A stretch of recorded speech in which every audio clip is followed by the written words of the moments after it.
Tonight we begin to uncover a body of knowledge that was in fact stolen from its African creators.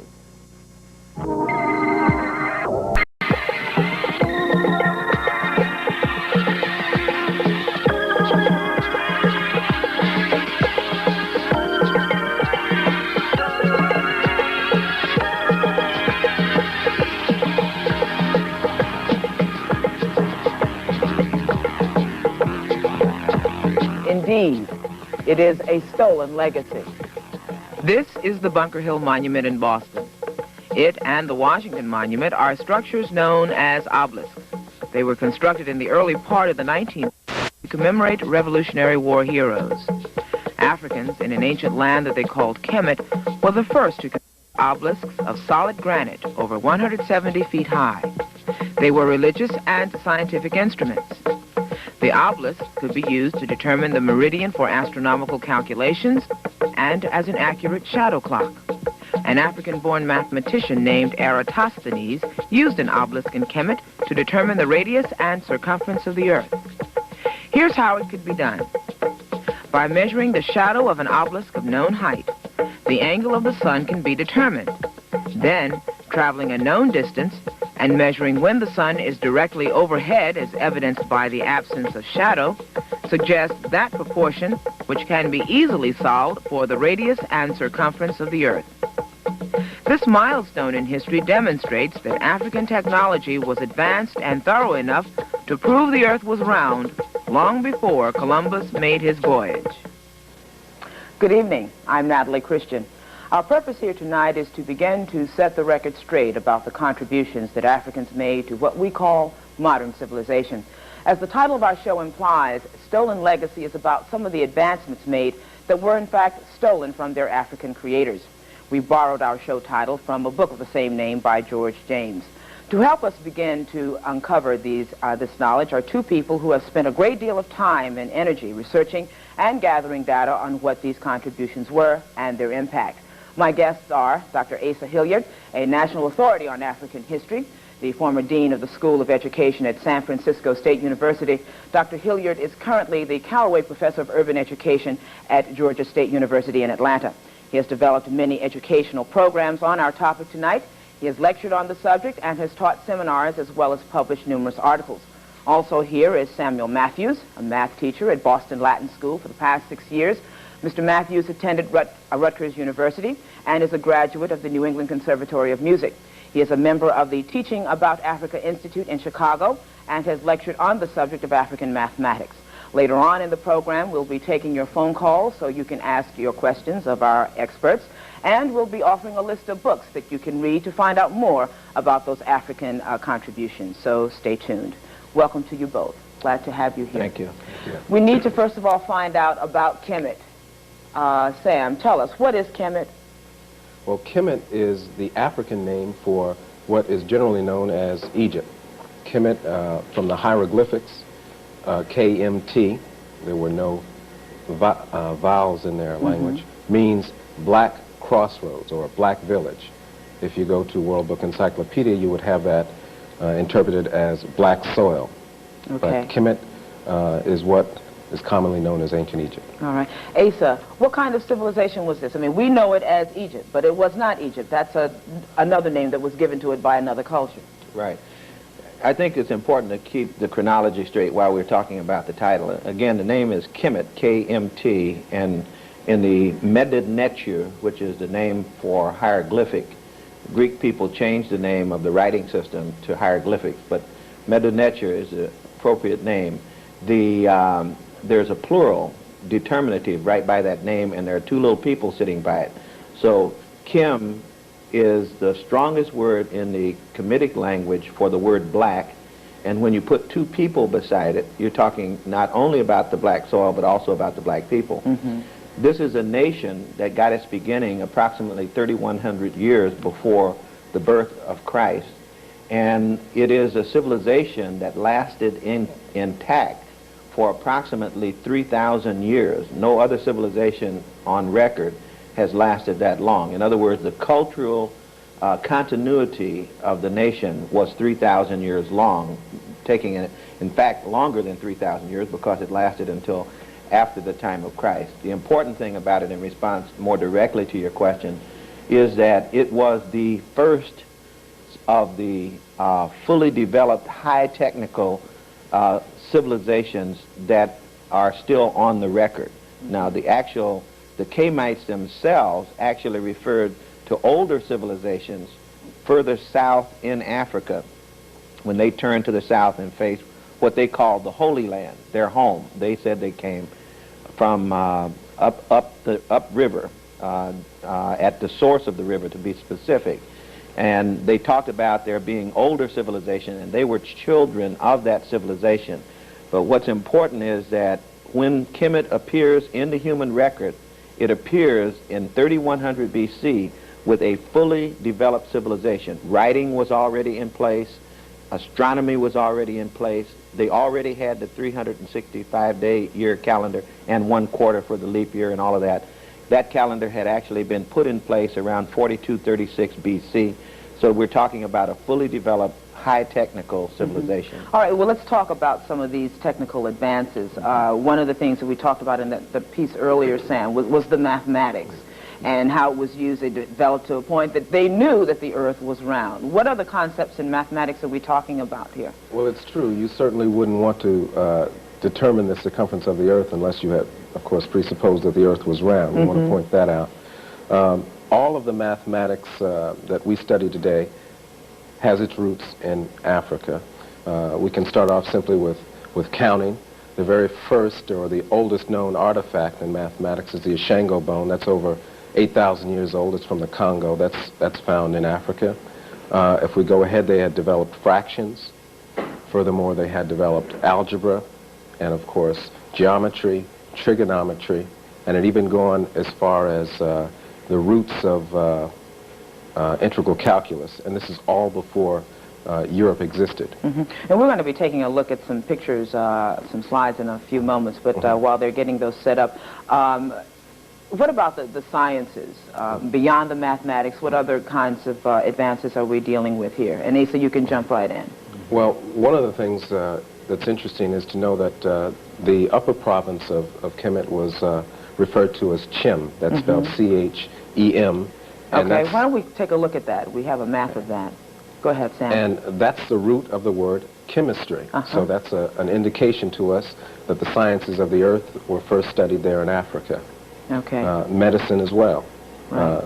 The ancient Kemites were known throughout the ancient world as the best of all doctors. Homer tells us that, as do many of the Greek historians. Sure. Asa, now, of course, I think a question that I have and many people have is, how did they develop this? I mean, where did this knowledge come from?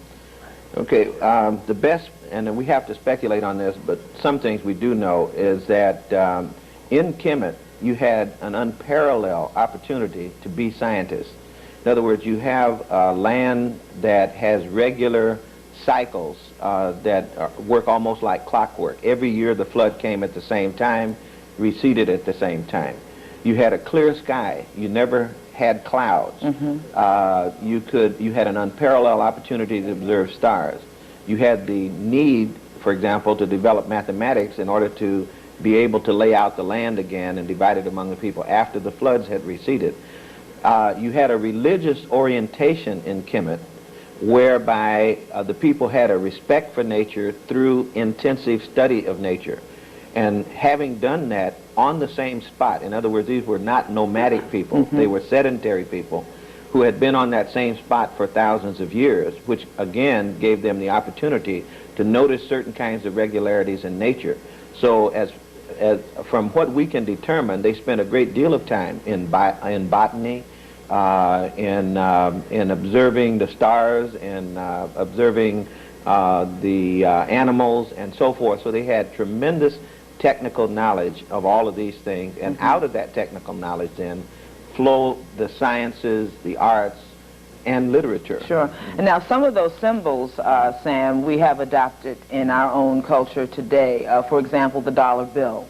There are a number of symbols on there, and we're going to look at some pictures now, which in the Kemetic context, and how they have gone from that to what we know of today. Sam, what are we looking at here? Well, if you look at the top, that's the Eye of Horus. That's also found on the dollar bill. The scarab beetle there with wings. Yeah. That's was taken for the U.S. seal as the eagle. Mm-hmm. Can we move on? Mm-hmm. All right, now here we see the differences in the, or actually the same symbols. Mm-hmm. That's right. And it's interesting as to why those symbols find themselves on the back of the dollar bill. Why those symbols? Well, that's because the history of Africa is intertwined with the history of Europe. Mm-hmm. And as late as the early 19th century, Africa was still being studied, though in secret. And this is a result of masonry. In fact, the term mason itself is a derivative of the African language, the Kemetic language, Ma, which means true, and Sin, which means brotherhood or builder. Now, those are the symbols broken down. Now, the eye... They mean something. Well, the eye itself is actually not the hieroglyphic, the hieratic symbols for fractions. As I said before, they did invent fractions, and symbolically you can see there that each fraction has its own part for the eye, and they total 63 over 64. Okay. Well, it's always interesting to see those symbols because I don't think too many people understand what they really mean and why they were adopted. Anything you want to add to that, Asa? No, you notice that the eye actually sits at the peak of the pyramid. Sure. Every pyramid had a capstone made out of black diorite, I believe the material was. And on those capstones, frequently, they would actually have the two eyes of God. You know, that particular eye should have been the right eye, and which would be the sun, symbolizing the sun, as one eye of the Creator, the other eye of the Creator being the moon. But you notice that on the dollar bill, you combine the symbol of the all-seeing eye of God with the pyramid itself. So you have not just one, but two of the African symbols in a part of what Americans treasure most. And those will only be the beginning, because we're going to see more symbols besides not just the pyramid and not just the eye, but you'll see filtered into American culture and Western culture all of these symbols that come off the African continent. Well, what other symbols well, the Tenkanu would be another one, which you call the obelisk. The Greeks, remember now, the Greeks changed the names of all of these things that Africans had. So we know them now mostly by their Greek names. So the Greek name for what you call, let's say, the Washington Monument is obelisk, but the Kemetic name is Tenkanu. And that would be another example of something that's been borrowed, in large cities all over the world, major cities all over the world, have taken, they've either stolen actual obelisks or Tenkanus from Kemet and set them up, like in New York, in Central Park, and the Vatican has one, and when they couldn't get real ones, they manufactured them. They're supposed to be out of one single block of stone, but they had actually manufactured these things and put large bricks to make them up. But that would be one other example of another symbol that was taken over. The cross is another symbol, the Christian cross. Initially, the Christian cross was actually the Kemetic cross, which we see as the cross of life. It's the cross that has a little hole in the top. And then later, it changed from the Kemetic cross to the cross that we now have today. Very interesting. Well, we'll be talking more about those symbols as we move on. We're going to stop here and take a break, and we'll be right back. Stay with us.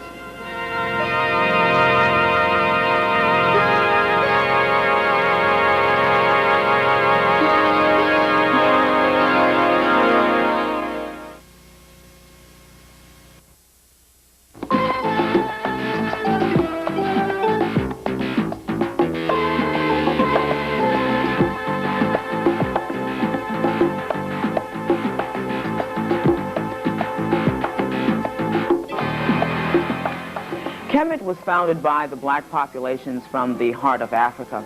As such, today's Afro-Americans can identify and take pride in this great civilization in the same way Europeans can look to ancient Greece or Rome. If a typical Kemetic citizen lived in our society, he would be called black or Afro-American. One sees the faces of their royalty in our contemporaries. Menes, the first king in history. Zauser, the first to construct pyramids. Queen Todd, mother of Akhenaten. Had they lived in one of our southern states before desegregation, they would have been forced to the back of the bus. If they lived during the early 1800s, they would have been slaves. This was the dilemma that confronted the West when the faces and glory of Egypt poured into Europe and America after Napoleon's campaign in 1797. What civilized people would enslave the first civilized people? The process of denying an African origin for Egypt and civilization began. Ancient writers, many of whom were eyewitnesses, concur that the Egyptians were African and were founded by the people from the interior of the African continent. They also confess that much of their own culture was African. The Parthenon, a standard of Greek architecture, is a replica of the Temple of Luxor, where many came to complete their educations. Greeks seeking knowledge and wisdom traveled far to study geometry, religion, astronomy, and Africans. The rulers of the 25th dynasty, founded in 800 BC, hailed from Nubia. They revived Kemet's classical period in 600 BC. Most notable was the construction of the smaller pyramids. Most remarkable is the fact that this technology and these people reached what are now the Americas and influenced the building of civilization here. All right, one of the main points here that we need to perhaps bring out, Ace, I'll start with you, is that this culture was in effect stolen from the Kemetics by the Greeks. The Greeks went to Kemet to study, to find out what was going on with the world. Right, well, okay, let's, again, it's really important to keep chronology together. The first Greek that we have on record is Homer, and that's approximately 850 BC, if there was such a person. Many literary critics suggest that there were many people and their writings were collected together and then given the name Homer. But be that as it may, at that point, Greek people were not actively involved in the educational system as far as going to school in Africa. But starting around the time of Thales, which would be in the 5th century BC, Thales went to school. We have records of the Greeks themselves. These things are in standard history, so what I'm saying is not a mystery. Thales went to school, came back, advised Pythagoras to go to school. Pythagoras went to school in Africa, was taught for 22 years in Africa. We know the subjects that he taught, that he studied. We know the location where he went to school. We know the name of his major professor. Following Pythagoras, other pre-Socratic Greek philosophers began to go to Egypt for their education. Plato went to school for 12 years in Egypt. Aristotle moved his school when Alexander the Great, his pupil, conquered Egypt. He moved his whole school to Egypt in order to be closer to the source of Egyptian knowledge. In fact, the habit by Greeks of going to school in Egypt was so ingrained, and they valued it so much, that they say that even people who had not gone to Egypt to study would make up biographies to pretend that they had gone, because you had very little legitimacy if you hadn't actually gone to what at that point was the center of higher education in the world. All right, Sam. Yeah, well, the Greeks saw a good thing and they took advantage of it. They recognized that the knowledge and wisdom to the south of them was greater than theirs, and they went there to study. But what we have to do is recognize within our culture what is African and what came from Africa. In the previous piece, we saw there the Temple of Luxor and the Parthenon. Now, I have taken pictures of the Temple of Luxor and shown it without identifying it to people and asked them, what do you think you see there? And invariably, I get the answer, the Parthenon, I see something from Greece, or I see something from Rome. But very rarely does anyone say, this is possibly Africa. I think we have another picture of that that we're going to take. Yeah. So what we have to do is... That's the Temple of Luxor. That's not the Parthenon. That's not the Parthenon. The dating on that, by the way, is approximately 1300 BC is what you're talking about. For the Parthenon, you're talking about around 500 BC. So this is almost 1,000 years older than the Parthenon. Okay. Any other points there, Sam? Yeah, about Pythagoras. I think that's one person in particular that we should take a look at, because he has been given so much credit for things that were actually African in origin. He's been given credit for the theorem that bears his name, a squared plus b squared is c squared. But it should be known that that was known 2,000 years before his existence. And furthermore, we have evidence from papyri that the Egyptians also knew about rational numbers, and they credited numbers as having values, things with having values, and Pythagoras is known for that, but indeed he went there as a student. Let's take a look at this next shot. It's someone that we should know, but that we don't know. Yeah. Sam, who is this person? That's Akhenaten, an 18th dynasty pharaoh. That's the same dynasty that Tut was from. In fact, he's a relative of Tut. What's important here is to look and see that if you use your eyes, you see a man of African descent. However, if you see artists' renditions of Akhenaten, it's rare. In fact, I've never seen one that actually displays his African features. So that's been taken. Moreover, to indicate to you how the historical and the academic community has stolen, you'll take a look at his lips, and people will tell you, or have told us, that his lips are puffy, not because he's black, but because he has a disease. And then furthermore, they've gone further to actually come up with a disease.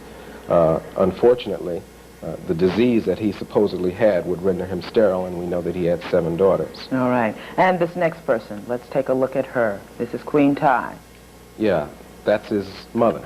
Okay. And, as we can see, she possibly suffered from the same disease. Asa, what was significant about Queen Ti? Well, of course, Queen Ti, this is one of the queens in the 18th dynasty that you have records in Kemetic of Greek people coming to pay tribute to her. You know, in other words, there was a contact between Greece and between Kemet, as not only as early as the 18th dynasty, but in Greek legend it goes back almost to 2000 BC. But that particular woman, she is the mother of both. She is the mother of Pharaoh Akhenaten. Some people suggest she may be the mother of King Tutankhamun, or as we call her, King Tut. But she was also very special because she was not just a sit-at-home queen. It is written that she was a co-ruler with her husband, Amenhotep III, so that the two of them are pictured in some statues as sitting side by side. Usually when the pharaoh is shown, the wife may be standing behind. In the case of Ramesses, the wife is made small and even standing by his leg. But in the case of Ti and Amenhotep, they're seen sitting side by side of equal height, which has equal partners. Equal partners in the ruling of ancient Kemet. Well, was this unusual at that time where women did rule? Well, in Kemet you had women in ruling positions, which means that you can look in the cartouches.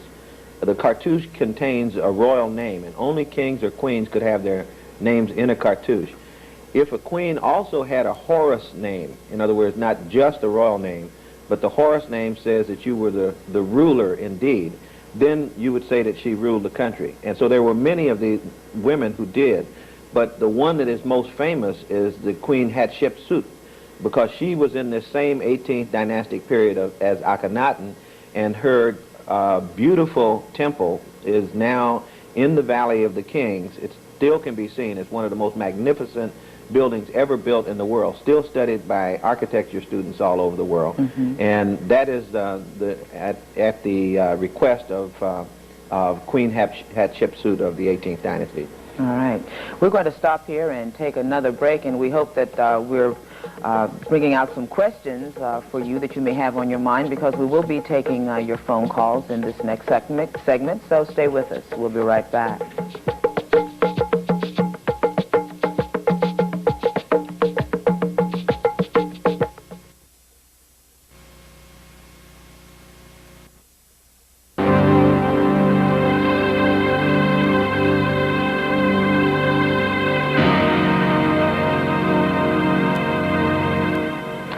My guest, Sam Matthews, now will tell us about the African presence in the New World. Sam? The African presence in the New World did not begin with slavery. 2,000 years before Columbus, Africans were shaping the course of civilizations that would later be known as Aztec, Incan, and Mayan. This work of art is found in Boston's Roxbury section. Its creator, John Wilson, was inspired by similar works of art he saw in Mexico. These striking stone tributes dispel any theory that does not place blacks in the New World not only before Columbus, but before Christ. They date as early as 600 BC. Note the Ethiopian-like braids. These monuments are concurrent with the Kushite 25th dynasty of Kemet. They were erected by the Olmecs, a civilization which is the foundation of the Aztec, Incan, and Mayan cultures. The colossal stone evidence is supported by numerous figures from the Olmec and subsequent cultures in ancient America that insist upon an African presence. Their attire and broad features leave no doubt as to the origin of the subjects. The pyramids produced by the ancient Americans were indeed influenced by Africa's own. Even today, strong currents off the coast of Africa will sail any sturdy vessel to the Caribbean. Vessels such as Queen Hatshepsut's obelisk boat had been constructed in Kemet 700 years before, clearly demonstrating the maritime ability of Kemet. These constructions have been shown to be sturdy enough to make the transatlantic voyage. When Columbus returned to Europe after his second voyage to America, he reported that the Indians had told him of blacks who had settled in the area. It's true. Africans came first to America not as slaves, but as masters of science and technology, influencing the civilizations that Columbus and Cortez were to find. Little note here we'd like to give you. If you're interested in finding out more about the legacy left by the ancient Africans, we have a list of books that we can offer you. You should just send your inquiries to Stolen Legacy Bibliography, WLVI-TV, 75 Morrissey Boulevard, Boston, 02125. And we are going to be taking your phone calls now. 288-3120 is the number, so if you have a question of my guests, please call 288-3120. Again, that number is 288-3120. Sam, now we're skipping here, but about the African presence in the Americas, what was so significant about that? Well, first we want to point out that slavery had three components to it. There is, of course, the physical slavery, which is ended. There was the removal of the goodies from Africa, the mineral wealth, and then there was a mental bondage that was imposed upon the African mind. That is a cultural lobotomy of sorts that removed history and removed any value from the personage of the African. And what we're trying to do now is re-heritorize Africans, that is to show that Africans played a major role in the creation of civilization and the furthering of civilization throughout the history of mankind. Okay. You want to add to that, Asa? Well, the only thing is that, in the first place, we're indebted very much to Dr. Ivan van Sertima for much of the information that has been synthesized to help us to understand the proof of the fact that ancient Africans actually appeared around 700 or so years before Christ in America. And, of course, we're one of the few people who have the physical remains, in effect, rock Polaroids of the pictures of these Africans that did that. Might also add that LeGrand Clegg in Los Angeles is one of the top scholars who has helped to uncover much of this information about the African influence on the Olmec.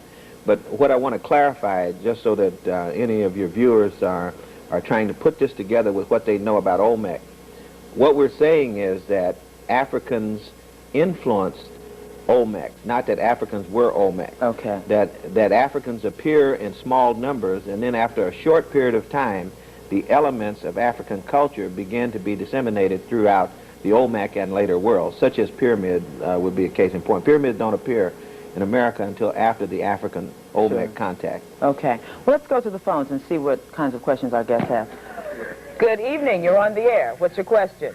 I wanted to ask, we're being told a lot of things that Africans have done before others. I wanted to know how you would answer critics who say the things that you're telling us are wrong, they're not valid. Good point. Asa, you want to try that? Well, since we've been talking about lots of things, I would have to know which thing the critic would say would be wrong.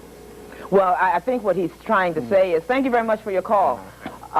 What he's trying to say is that, you know, just everything that we're talking about here, I mean, we're talking about rewriting history books. Oh, yeah. I mean, the history books say one thing, and we're sitting here saying another. So what gives here? Who's to say that what you're saying is right and what the history book says is wrong?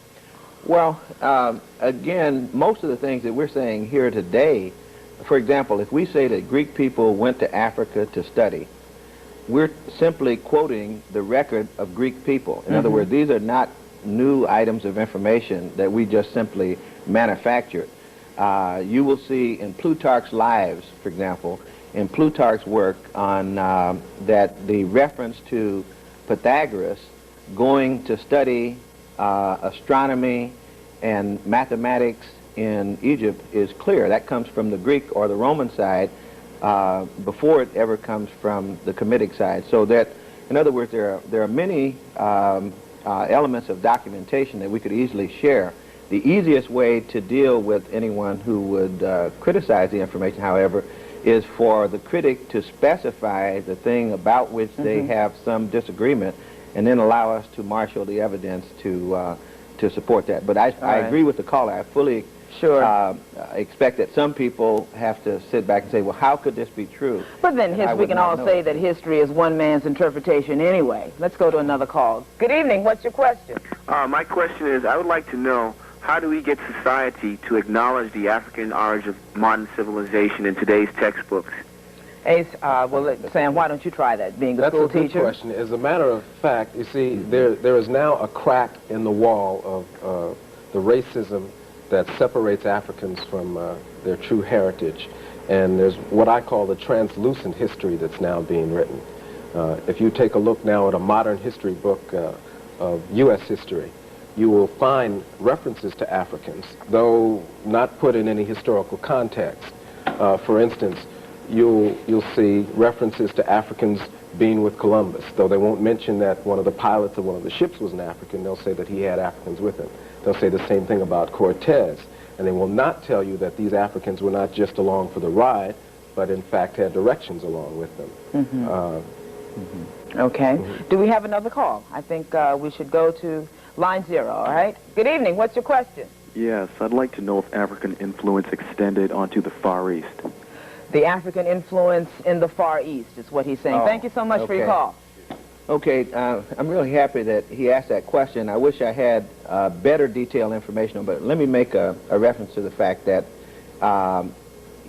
that you have a series of migrations coming out of Africa, first to populate the world. In other words, early man starts in Africa, so of necessity, the first people in all these early places were basically African. However, I think he's talking more about the modern period, and it is through the work of people like Runoko Rashidi and Wayne Chandler and others who specialize in the history of the African presence in Asia, who spell out the details to show, for example, that the earliest population in India is the Dravidian population in India, which is a basic African population. Even in China, as Runoko Rashidi points out in his work, The African Presence in Early Asia, at least one of the dynasties, the Shang dynasty, around 2000, if I'm not mistaken, it's around 2000 BC, was an actual black African dynasty. In fact, they were referred to as oily black people.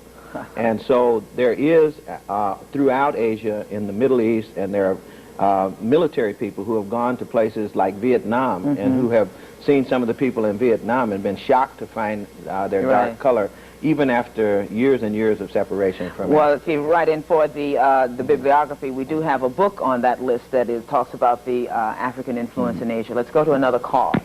Good evening. What's your question? Hi, I'd like to know if Egyptians were of black African influence, why aren't they portrayed in most Egyptian art that I've seen with black skin or dark skin? Oh, thank you. Let me handle that. Hey, so you want to handle Okay, that? Thank you so much for your call. Yeah, I really want to thank him for that. You have to realize that most Egyptian art that is sent to us, we see out of chronological order. For example, if you go to the British Museum, you will see the museum is set up so that you see mostly Greco-Roman material, but it's side by side, let's say, with an 18th dynasty piece. If you really want to see the black origin of Egypt, you will look first at the mummies, the actual royal mummies. Look at all the royal mummies of the 18th dynasty. For example, every one we have is not only dark, but black, very black. If you look at the artwork, we showed some of the artwork in the earlier segments. You saw the picture of the Sphinx from the side view, totally black. You saw Pharaoh Senwosret or Usertsen, totally black. In other words, if you do Old Kingdom first, and if you do kings and queens, then do Middle Kingdom, then do 18th dynasty, and then after that come to the Greco-Roman dynasty, which is in the classical period, you will see that it goes from black to the time of the Greco-Romans when you see royal kings like Alexander the Great, who is white. Sure. Has nothing to do with disease or anything else. Let's go to another call. Good evening. You're on the air. Yes. Good afternoon. Good evening. I agree with them, and of course, Professor Joseph Jochannan in New York City agree with them. Do they believe that Freemasonry started in Africa? Which of you want to tackle that? You want to try that, Sam? Maybe Asa can finish it off. Yeah. Thank you for the call. First off, as I've said, the term itself, Mason, is an African one. The problem that exists is that the mystery system that Freemasonry developed out of had to be suppressed at one point during European history, and the participants had to go underground. Okay. Asa? Right. Well, Sam is correct. See, we know that there was first an ancient educational system that is fairly fully described right now, that was located with its center at a place that today is called Luxor. Or Waset was the old name of the city. That's where the temple of Ipet Isut, which is Karnak today, and Luxor are. And this was kind of a headquarters for a giant university system that peaked in the 18th dynasty around between 1500 and 1300 BC. That system was the system that Greek people encountered operating at the time that they became acquainted with Africa. They were very much impressed by that system. And within a short period of time, they entered that system and adopted its tenets and especially its religion, which meant you had to adopt its educational system too. So that for almost 600 years, the dominant religion in Greece and Rome, before and after the time of Christ, 300 years before, 300 years after, the dominant religion was the religion of Isis, which was suppressed when the church was established by Constantine in approximately 325 AD, I think it was, when the Council of Nicaea was called. That meant they had to drive underground the Kemetic worshipers and initiates and education. And then we have, after that period of time, time and time again, a return to the ancient Egyptian wisdom through secret societies. And if you'll notice in the Masonic order, almost all of their symbols come out of ancient Kemet. Now, as to whether or not it started there or not, I don't have enough knowledge to know, but the circumstantial case is so heavy that we would be wrong to consider almost any other alternative.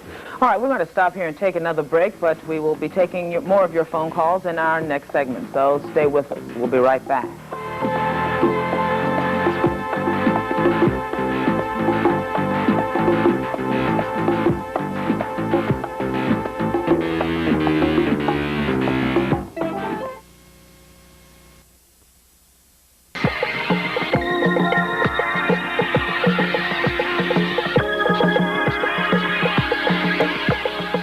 All right, let's go back to the phones. Hello, you're on the air. What's your question? Hello, I'm very interested in this subject, and I'd just like to know why were African ideas stolen instead of adopted, and what did the Greeks have to gain by stealing these ideas instead of giving full credit to the African society? What did they have to gain, well, some Greeks did give full credit to the African society. It was there were people who later on, for example, when I think of the stolen legacy, I don't think so much of the Greeks per se as I think of people who came along later. For example, Professor Martin Bernal has done a book called Black Athena. It's published by Rutgers Press. It's a brand new book, meticulously documented by the grandson of one of the great Egyptologists. And in that, he locates a particular university, Göttingen University in Germany, approximately the late 1700s, that started a process of changing the story that the Greeks used to tell about where they went to school. So Greeks readily and freely acknowledged that they went to school in Africa. It was later, really in the last couple hundred years or so, that we've had that story changed, and that was changed for reasons that we can only speculate about. Sure. All right. Sam? Yeah, let me add just one thing to that. A good, for instance, in what Ace has just said is the fact that they've even gone as far as to come up with another disease, Egyptiomania. And those were the people who were ancient Greeks who had this fantasy that their ancient ancestors were Egyptian. So this was all created in the 19th and 20th century. Let's take another call. Good evening. You're on the air. What's your question? Yes, my question is concerning genetics, and if, in fact, it is possible, as I've heard. Can you speak up, please? We can hardly hear you. Okay, yes, my question is concerning genetics, and if, in fact, it's possible for a black man to be original man, and from him, the brown man, red man, yellow man, and white man are descendants. In 25 words or less. This is getting into another whole era. Yeah. Thank you so much for your call, sir. I refer you to National Geographic magazine, November 1985, to Newsweek magazine, January 11th of this year, and through studies of bones and also studies of mitochondrial DNA, the molecular biologists are now telling us that the original man was a black man. And both those publications actually summarize the research in popular form and place that age somewhere around 200,000 BC. And on the cover of Newsweek, they actually pictured a black man and a black woman. And the idea is that there is a single black woman, according to 3 separate groups of molecular biologists who are doing this work. There's a single black woman who is the 10,000th great-grandmother of everybody on the planet. So that while I can't answer for the geneticists, the process by which this would occur, the reporting that they have given us is that these were black people. All right. Clearly controversial for sure. Good evening. What's your question? Yes, I'm concerned about Cleopatra, the Queen Cleopatra and African queens. Can you simply talk about their contributions? All right. Thank you so much for your call. Cleopatra. I don't really... I have to say, frankly, I don't know about Cleopatra. Cleopatra is one of the Ptolemaic queens. She comes at a time when the Greeks are in there. That's at the end of... Was she black? That's it. Well, I'm just saying that's at the end of the 3,000-year period. What we know is that she lived Egyptian, she spoke Egyptian. In other words, all her behavior and actions were Egyptians, which would have meant that she, the best guess you would make would be that she would be black. But if you look at some of the coins that are supposed to have come from the time, then it leaves a question. So I don't want to go further than the evidence will let us go on that. Many black historians claim Cleopatra. I don't see that it's important one way or the other because Egypt had already done everything that it was going to do by the time Cleopatra got around. All right. Thank you. Good evening. You're on the air. What's your question? Yes. If blacks are the original founders of mathematics and the first to civilize this country, how can you explain the reason why the white people have the recognition? Thank you so much for the call. Sam, you want to try that? Well, we didn't say that they were the first to civilize this country. No, that would be an insult to the people that were found here. We're saying that they influenced the civilizing of this country. Whites have credit because they've taken credit, and it was necessary to do so during slavery. Simply to take a man and take away his freedom and take away his family, his culture, there had to be some reasoning for it. And the reasoning came out of the academic world that blacks were inferior genetically, etc. And that's how it's done. It's simply taken. But if you look now, you'll see that it's being taken back. Okay. All right. Let's take another question. Good evening. You're on the air. What's your question? Yes, I have a question concerning the history. Although the history does show that there's been a lot of achievements made Can in you the past. speak up, please? Yes. Even though the history does show that there's a lot of achievements that have been made in the past by blacks, how today can black people, through education, institutional, social mechanisms, realize some of the inherent capabilities that they have? Sam, you want to tackle that? Thank you so much for your call. Yeah, this information is empowering. It's very important for us as black people to have self-esteem, and that's exactly what happens once you recognize that slavery was not the beginning. Sure. You can then see that slavery will not be the end. Very important point. Knowledge is power. Good evening. What's your question? You're on the air. Hello. Is the oppression of the majority of the black population today related to a natural cycle, and whether or not the black race would again have a chance to become part of a civilization similar to the one you are discussing? Asa, can you handle that? Thank you so much for your call. It's a part of a culture. It's a part of a cultural cycle.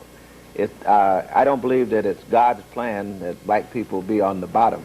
So that would be a natural cycle. But I do think it's a part of a cultural cycle. The consequences of war, particularly the consequences of colonization, slavery, and segregation, has put us at a disadvantage. Now, the question as to what the future holds, I have no doubt whatsoever that as we become more conscious of not only who we were, but who we are, and what our innate potential is to compete, to be peers in the world, that we will see the kind of changes that we hope for in a very short period of time. Indeed. Good evening. You're on the air. What's your question? Yes, I would like to know if, in fact, it was Carthage and not Greece that was the father of democracy. Thank you for that call. Thank you. Sam? Well, that's not one that I can answer clearly. Well, I don't. Asa? Yeah, I'm not sure that how was Greece the father of democracy when Greece had slavery? You know, it was democratic in a way, in terms of, I guess, the city-state organization. But I don't know enough about Carthaginian written records to see that in Carthage that you have the antecedents of Greek. It could be that you would have that in Carthage. I was also trying to come down with a definition of the political system of Kemet, which is older than Carthage. You know, Carthage doesn't come online until the first millennium BC, whereas Kemet had 2,000 years even before that, and if it had a democracy, you know, which is, in fact, it did, because the king stood as the representative, but the priesthood was in the same way that Greece was democratic, that Kemetic priesthood had democracy among themselves. So it would be a little hard to say. I guess we'd have to say, I'll have to give you an I don't know on that. Okay. Good evening. You're on the air. What's your question? Yes. My question is, can your host briefly discuss the chronology of the displacement of the Kemet culture and who was specifically involved in that displacement?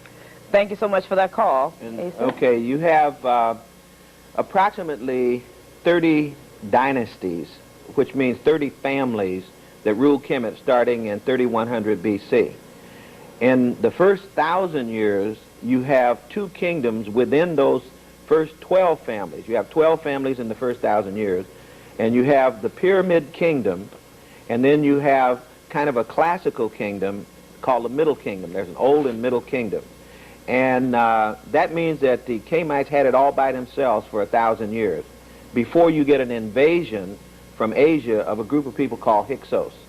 The Hyksos stay in power from around 1750 BC to maybe 100, 150 years, and they left almost nothing behind. And then you get this grand golden age of the 18th family or dynasty, which is called 18th and 19th family dynasty, called the New Kingdom.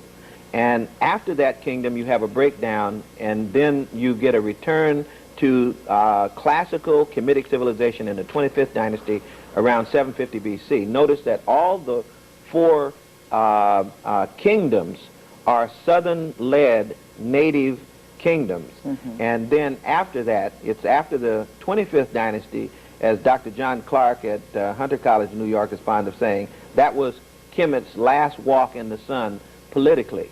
You know, that was the last time that the native people of Kemet controlled their own political structure. Okay. Good evening. You're on the air. What's your question? Hello, my question was in regards to the pyramids, which is, in my mind, the greatest Egyptian architectural feat. How do your people feel there about that the pyramids were actually copied from the Sumerian ziggurats? Thank you so much for the question. Sam, you want to tackle that? Well, they're older. They're older, and what do we have left of the ziggurats? They're just shapeless clay mounds at this point. In fact, the ziggurats have to be reconstructed by artists' conception. So, if anything, one would want to look the other way and see that... Where are these, the ziggurats? It's talking about Mesopotamia. Mesopotamia. You see, Mesopotamia is given credit as the cradle of civilization to direct you away from the middle of Africa, which is really the cradle of civilization. I see. All right, Asa? Right. If you look at the date for the pyramid, again, I think Sam's point is very well taken. The stones that we're talking about are still standing. The first pyramid, which is a ziggurat, which is the step pyramid, not the true pyramid, was the model upon which other kinds of pyramids developed. Now, the issue is really the dating of Sumer, Elam, and Babylon, and so forth. And we know that Babylon really never appears until approximately 2100 BC, about 1,000 years after Kemet's start. The argument is about when was Elam and Sumer, and not only that, what was the nature of Elam and Sumer, which preceded Babylon, whether these were really anything more than city-states or whether they were nations in the sense that Egypt was. But clearly, if that kind of technology had developed to the level that it had developed in Kemet, then we would expect to have seen a great deal more remaining from it, and maybe someone would have an explanation for it. Much of the dating, however, seems to me to be pure guesswork. All right. Good evening. What is your question? You're on the air. Yes, ma'am. This is... Can you speak up, please? Yes, ma'am. This is from the book They Came Before Columbus. I would like to know the presence of a white god that they speak about that came before the Aztec and the Mayan people. Was that person, in fact, an African? Thank you for that call. Who wants to tackle that? Sam? I'll tell you briefly about the kingdom of Mali, which existed in the 14th century, and there was a king there, Abu Bakr II. And in 1311, he took sail off of the west coast of Africa, and he did actually reach the New World. And that's the God that he's referring to. Well, again, he's referring to the fact that the Indians said something about a white god. Now, I can't answer it, but I remember, I can't give him the technical answer to the question, but I do remember a discussion about whether they meant white in the sense of race or whether they meant white in some other sense. And so I think that it would be important to go back to Van Sertima and ask him the answer to that question, but I'm not sure that it necessarily means that they meant a white person. Okay.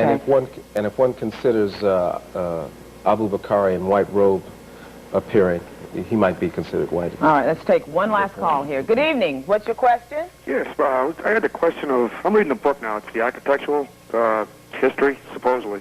Werner Keller is the author. Now, he states that from 1730 to 1580 BC, it had been taken. Egypt had been taken.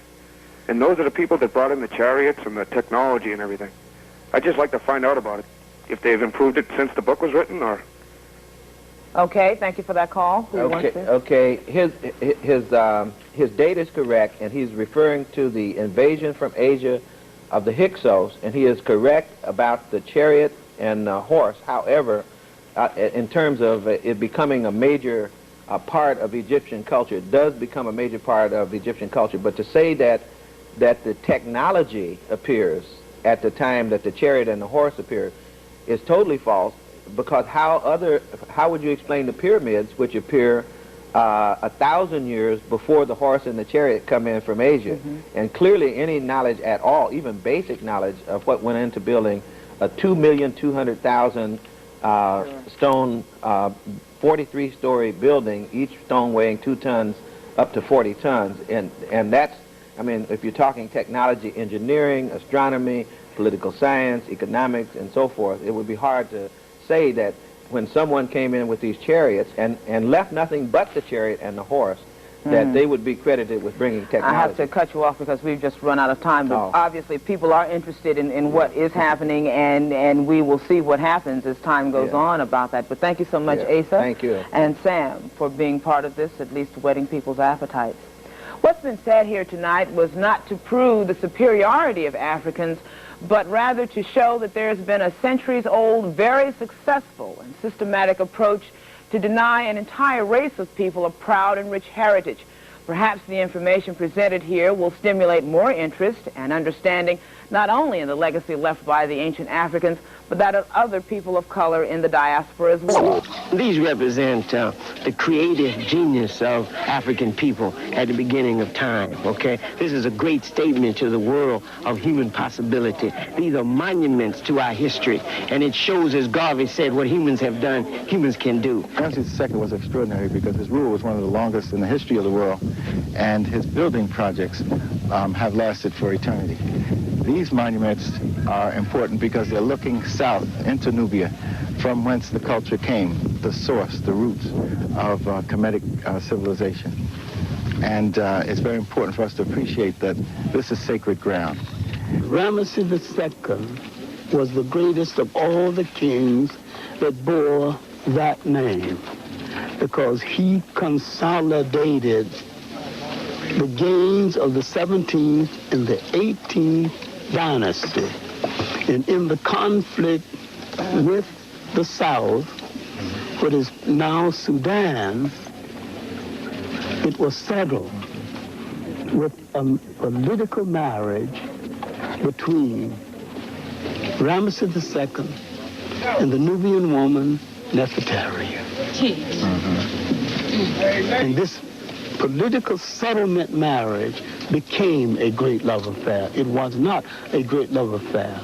And her temple reflects the respect that not only he had for her, but carrying out the agreement to treat her with great equality. Now, where we are geographically is close to the Sudan. And now, after Ramesses, this is the 19th dynasty, the great pharaohs of the Lower Nile had their day in the sun. Egypt's great light began to wane. The power in Africa reverted to her parents, Egypt's parents, the Ethiopians.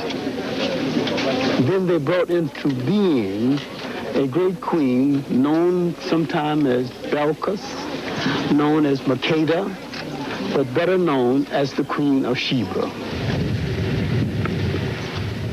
These temples were built 13 centuries before Christ was born, out of sandstone along what was once the original embankment of the Nile River.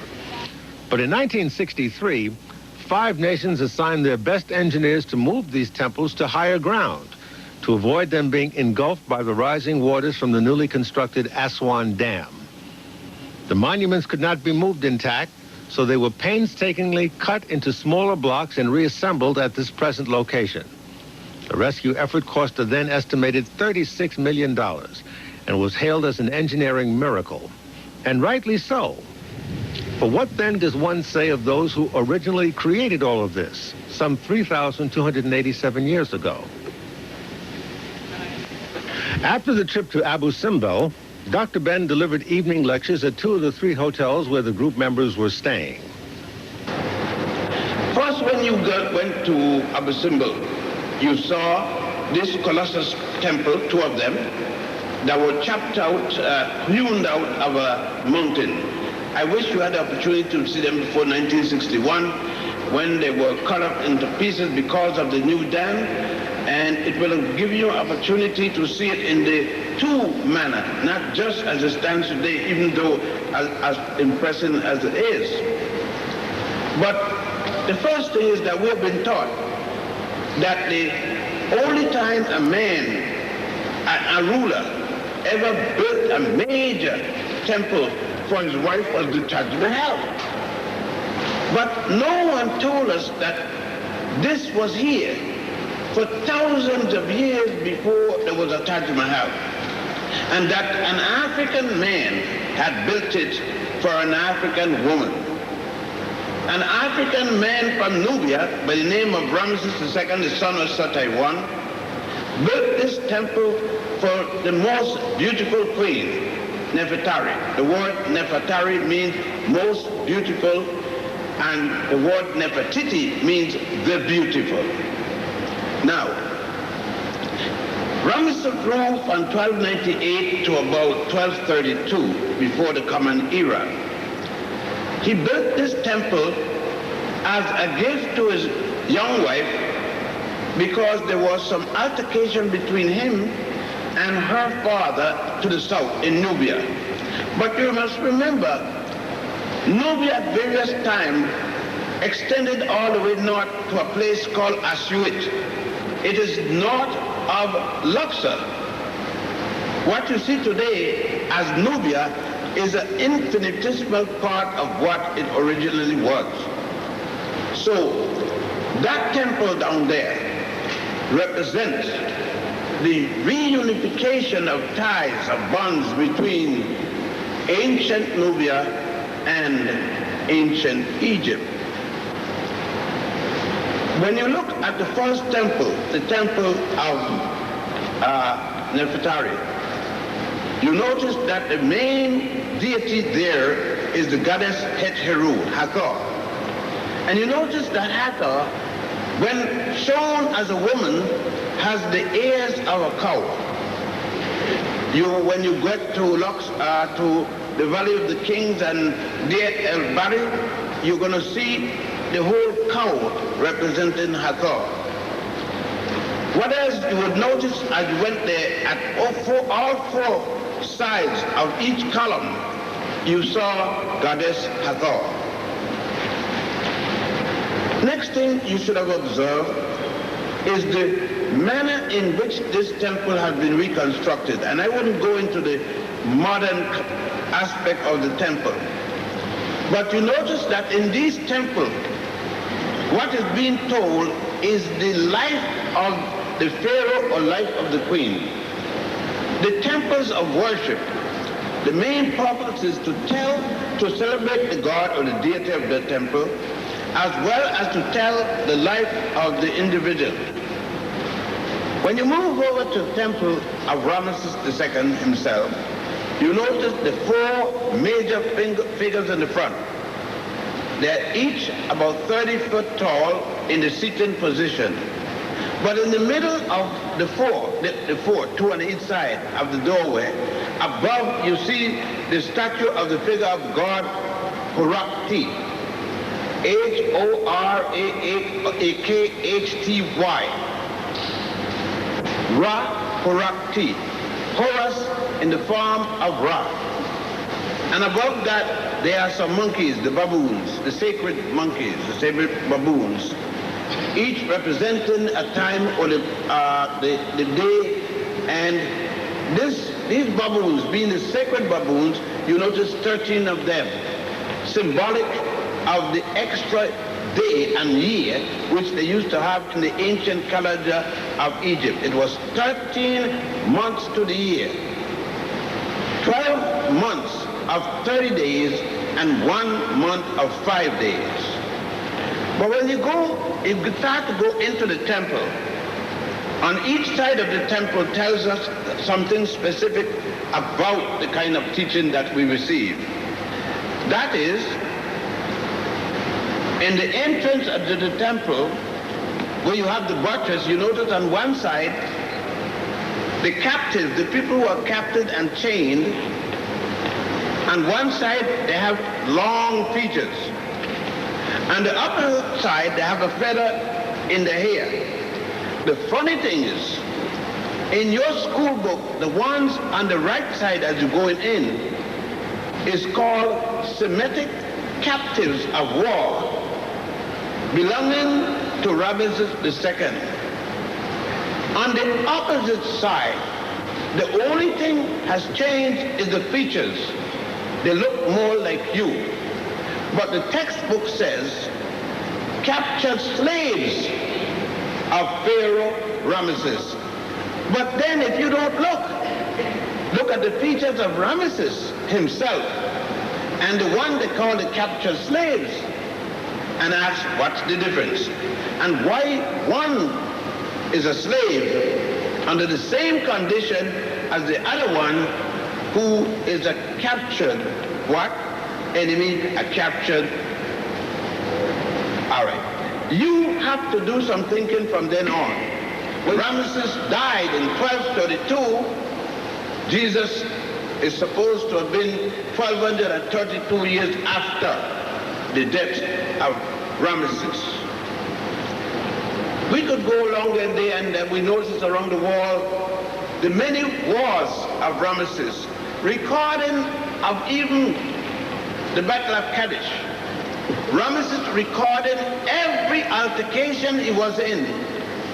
Why then, when his army is to be drowned by the Red Sea, the water parts away, leaving a tremendous gorge, that his soldiers, men prepared for war, all drowned by this gorge, but the Hebrew children, men and women from age whatever to age whatever, pregnant women, old people, crippled people, all of the Hebrews went down the gorge, down the side, walked up the side of a wall, and crossed over, and not a single one got killed. I just finished reading a paper from the Washington Post in April, showing what this noted war scholar, now they start to question and said, there was no such thing as the Exodus. It was in fact just a folklore. 40 years ago, Philip Fritz began a tradition. Long history for all the way back there. We living in 1987. Well, what do you need a mother for? You living now? Get rid of it, you dumb born. No. You see, you gotta put the thing. That's what I've been telling you. You can't just read it. You got to, you know what they say, and analyze it with what you're doing and what your belief system is, and know how you got robbed. That's why you're here. I didn't bring you here just to give you a long airline trip. You know, and diarrhea.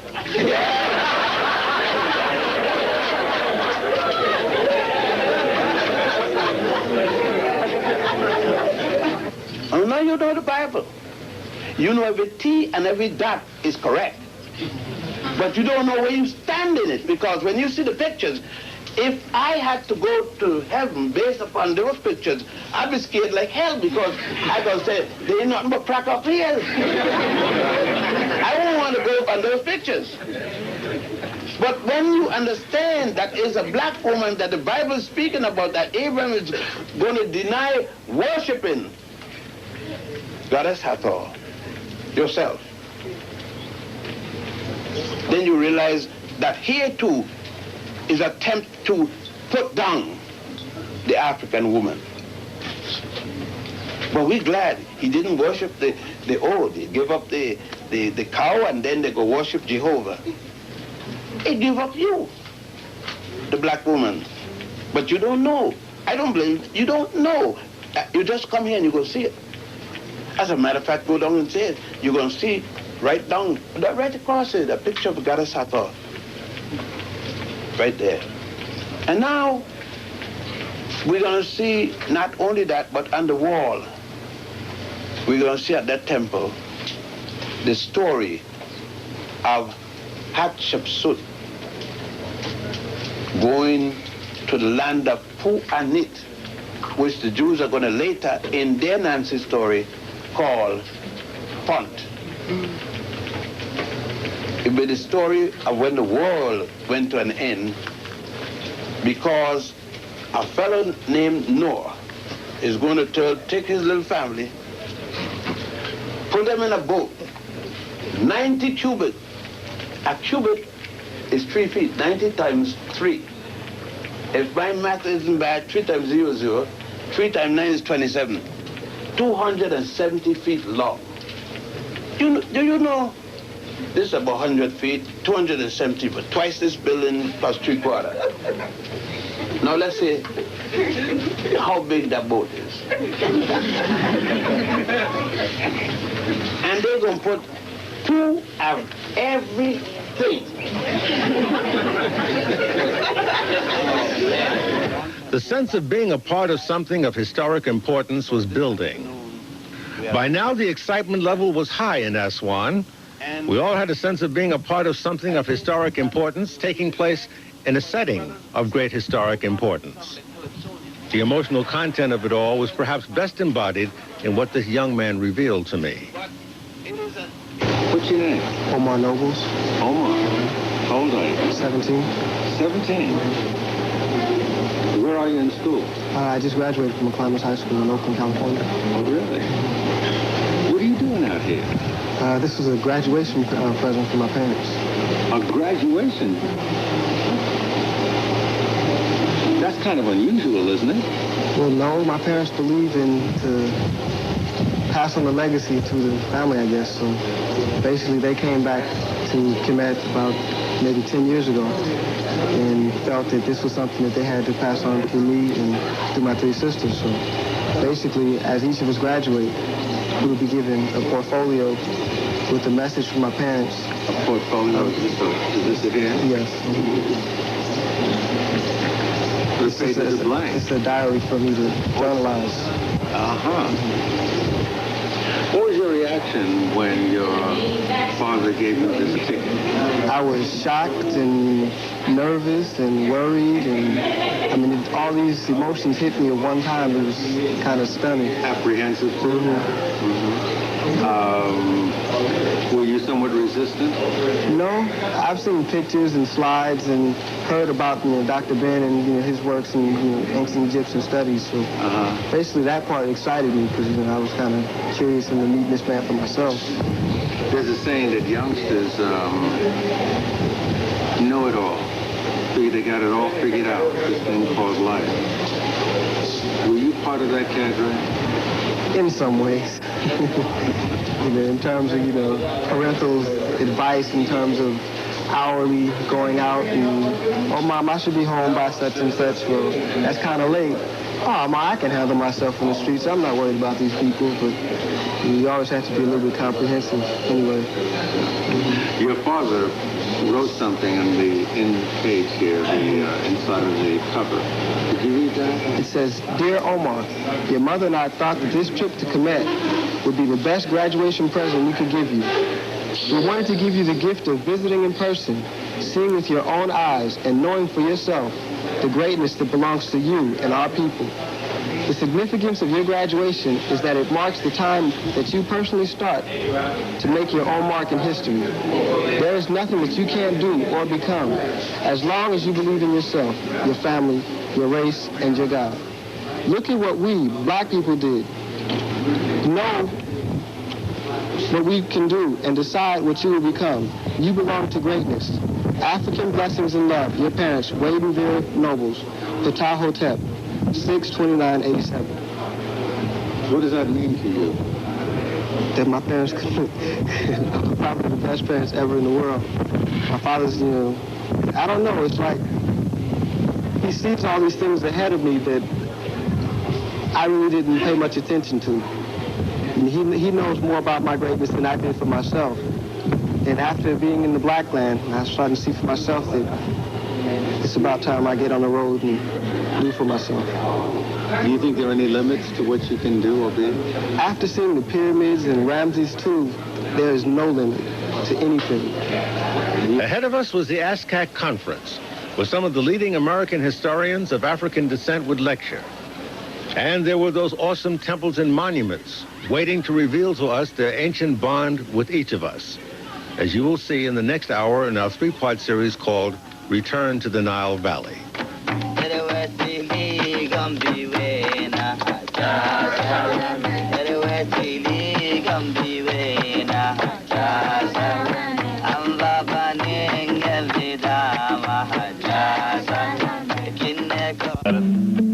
I've kept my mouth shut long enough.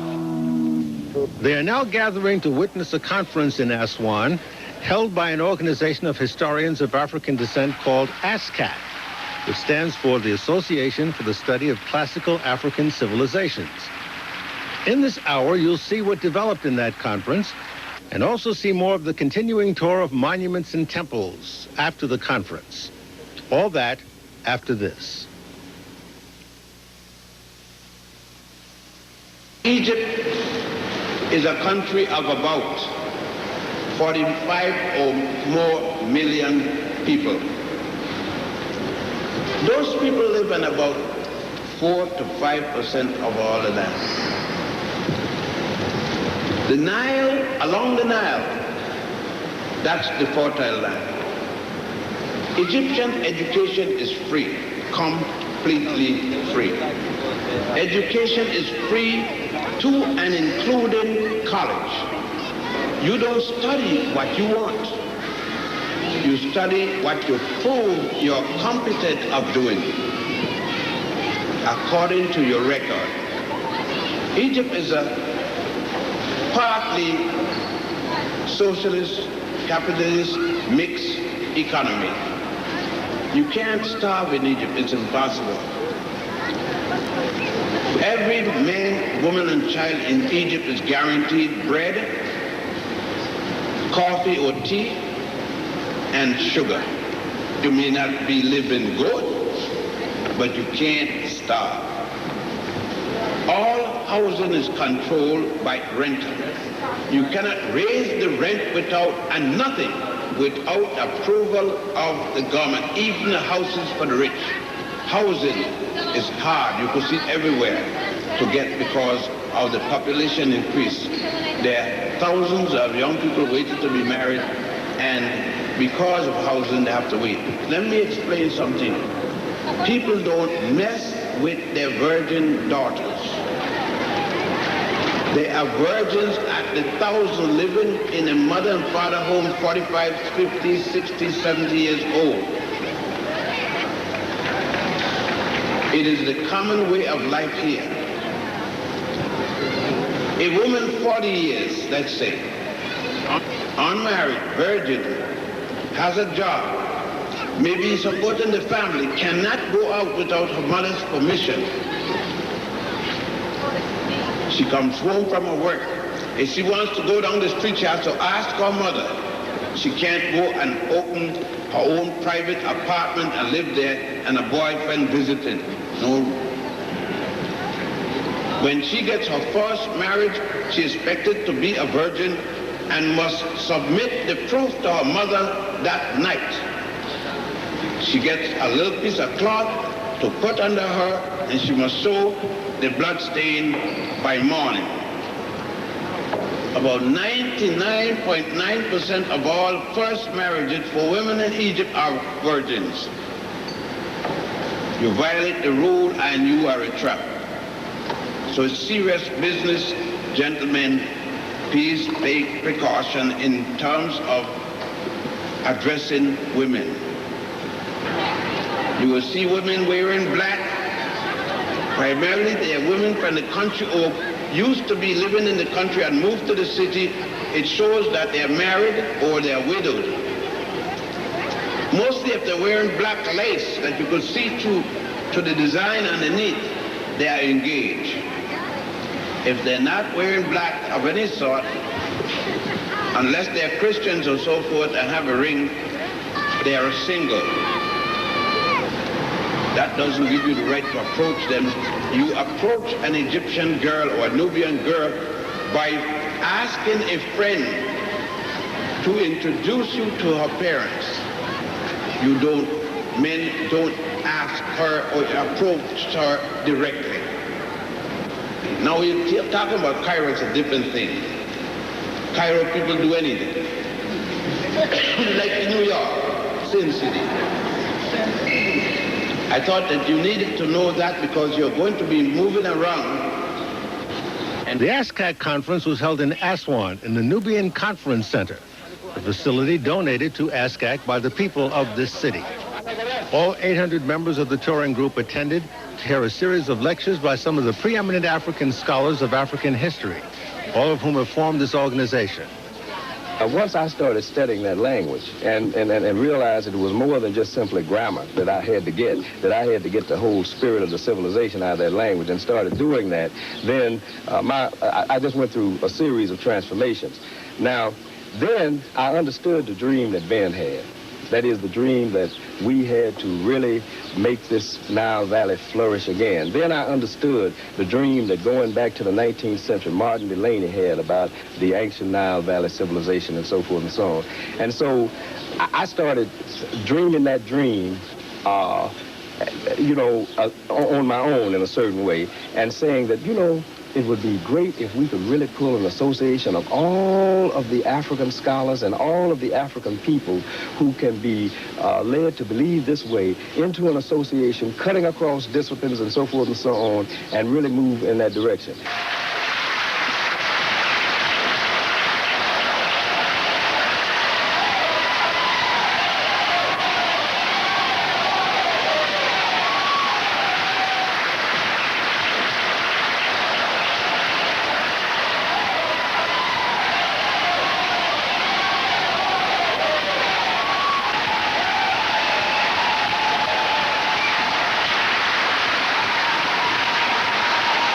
Professors John Henry Clark and Joseph Ben-Jochannan are elders in ASCAC.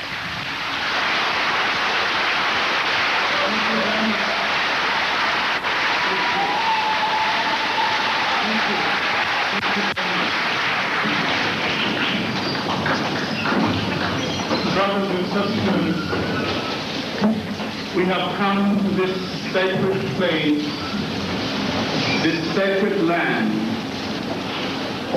made sacred by the history that unfolds here with the help of our ancestors. We must remember that here on the Nile Valley, in both the upper and the lower part of this valley, we produced a great civilization that was a composite civilization, a civilization that was a mixture of many African civilizations and not just the civilization of the Lower Nile alone. We produced that civilization in full before the first invader, before the first European war shoe, lived in a house that had a window.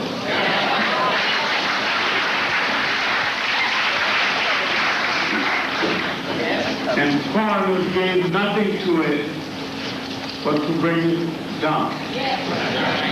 While this was the first and the best known of the great river civilizations of Africa, it was not the only river civilization of Africa. It is the best known.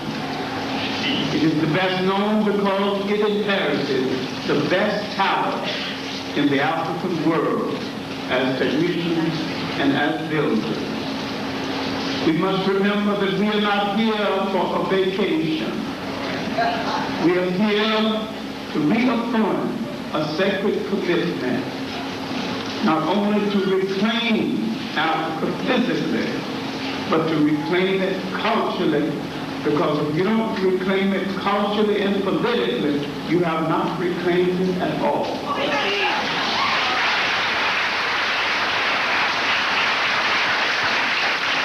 With this said, I am pleased to announce that this 4th annual conference of the Society for the Study of Classical African Civilization is over. The conferees heard a series of lectures about various aspects of African history and culture, as well as its implications. These presentations were made during a 3-day period. It's been about 10 years since I first met Dr. John Henry Clark and Dr. Ben-Jochannan at a time which I gave my first lecture on melanin in a large public setting at the State of the Race Conference held in Los Angeles in 1977. So 10 years is indeed a circle of time to have passed, and I too would ask the great brother if I have permission to speak.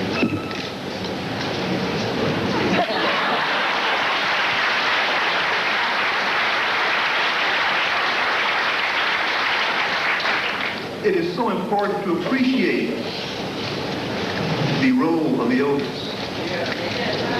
They bring to us so much from the world that is hidden or beyond comprehension. And it is an honor to have them to guide us, and we always seek that kind of direction. My topic today will address the subject of the Kemetic maps of consciousness and looking at the question of a mentor in the Book of the Gates. Let me kind of begin with an overview and say that in some books, they begin with an opening saying that in the beginning there was darkness, or if you will, blackness, and from that came light. That does not mean that dark is dirty. That does not mean that dark is chaos, meaning of just disarray and anarchy. Rather, it raises the question that was presented to Dr. Ben-Jochannan yesterday, that darkness is the womb of life. It is a doorway through which things come from which are beyond material comprehension. And then it takes on a material presence that is more, quote, gross or coarse in manner, if you will, solid, liquid, and gaseous. But that blackness is indeed the birthplace through which light passes and it takes on material presence. We now see, and our records tell us that our African people, especially Kemetic civilization, said that in the south there were two great lakes. One lake from which would come the Blue Nile, and from another series of lakes which would come the White Nile. And these two great lakes of Turner, which are described in the book of Coming Forth by Day, are indeed the Holy Land. It is from this holy place that the Africans, or what we call the human forms, took on presence. It is from this place that a people who then later developed the left pillar, right pillar, cortical hemispheres, we call the Twa people, or the Anu people, who would develop an earlier group, and then in excess of 1 million years ago, move out and populate the entire planet over 1 million years ago. All of them being Africans. We are African Americans. Now, some people have real arguments with that. I don't want to get into the argument. I understand between both sides of it, so that's cool. But from a big argument, let's just suggest that we are African Americans. And if you don't believe that you got a lot of American in you, check you out as opposed to your brothers and sisters over here. Check out the kind of disrespect we show to each other over here. Check out the kind of imitations of Europeans that we do inadvertently. Look at the kind of reliance on certain kinds of lifestyles and certain expectations that have come about by virtue of our enslavement. Let's understand that 400 years of that experience have made us Americans. Not Euro-Americans, but African Americans. We are still Africans, but we have a tribal experience that must be taken into account, because it is the slave and the American reality that's causing us all our problems. If we were just Americans or just Africans, we wouldn't have any problems. If we were only African people, then there wouldn't be considerability to appreciate African scholarship. If we were only Africans without a very thick disease of Americanism and American experience running through our lives and experiences, we wouldn't be involved in the destruction of each other as males and females and walking away from our children.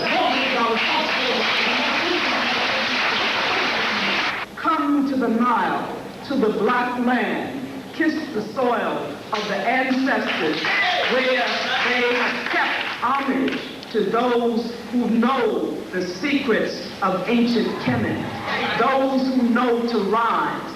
We invite you in Askak to rise to your heights, the highestness of your resurrection. It's not something that will just start now, but it's a progression. It's a journey.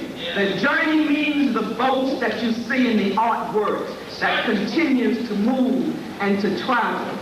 Homer used to say that Kemet was the origin of Western civilization, which was simply the Greco-Roman civilization at that time. In other words, we can appeal to the Greeks themselves, who tell us in their own words and in their own writing that they borrowed extensively everything that was of value in Greco-Roman culture from Africa. So we didn't have to wait till George G.M. James wrote Stolen Legacy. The Greeks said that they had taken that legacy in the first place. Plato argued that there was a genetic relationship between Greece and Kemet in the heroic age, during the age of the Greek and the Greek heroes, and even before the age of the Roman heroes, and modeled much of his own work in the Republic and in other writings after the institutions of Kemet. So, for example, the guardians in the Republic bear a remarkable resemblance to the Kemetic priests. The academy that Plato talks about looks exactly like the temple school in the Kemetic Valley. At the end of the second day of the conference, the audience was treated to a performance called Queens of the Nile Now, which you'll see in just a moment. What became of the black people of Sumer? The traveler asked the old man. For ancient records show that the people of Sumer were black. What happened to them? Ah, the old man sighed. They lost their history, so they died. Come, join me in summoning our ancestors by repeating the chant with me. Come, Africa. Come, Africa. Come, Africa. Come, Africa. Come, Africa. Come, Africa. Come, Africa. Come, Africa. Come, Africa. The producer, the writer, and the designer of these magnificent costumes, my queen and wife, Miss Ingrid Thomas Anderson. Please give her a hand. Queen of the North.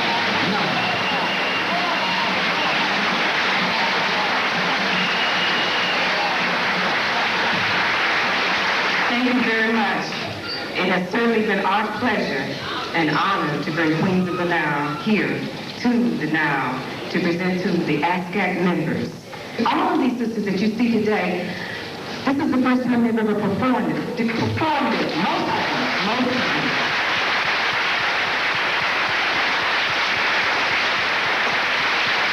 They are queens from your region, and I think they did a wonderful job in 2 days.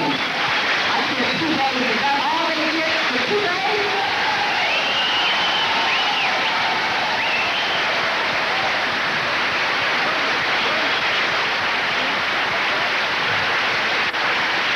Amidst all the cultural and intellectual excitement of the conference, a rift clearly emerged between some members of the organizations.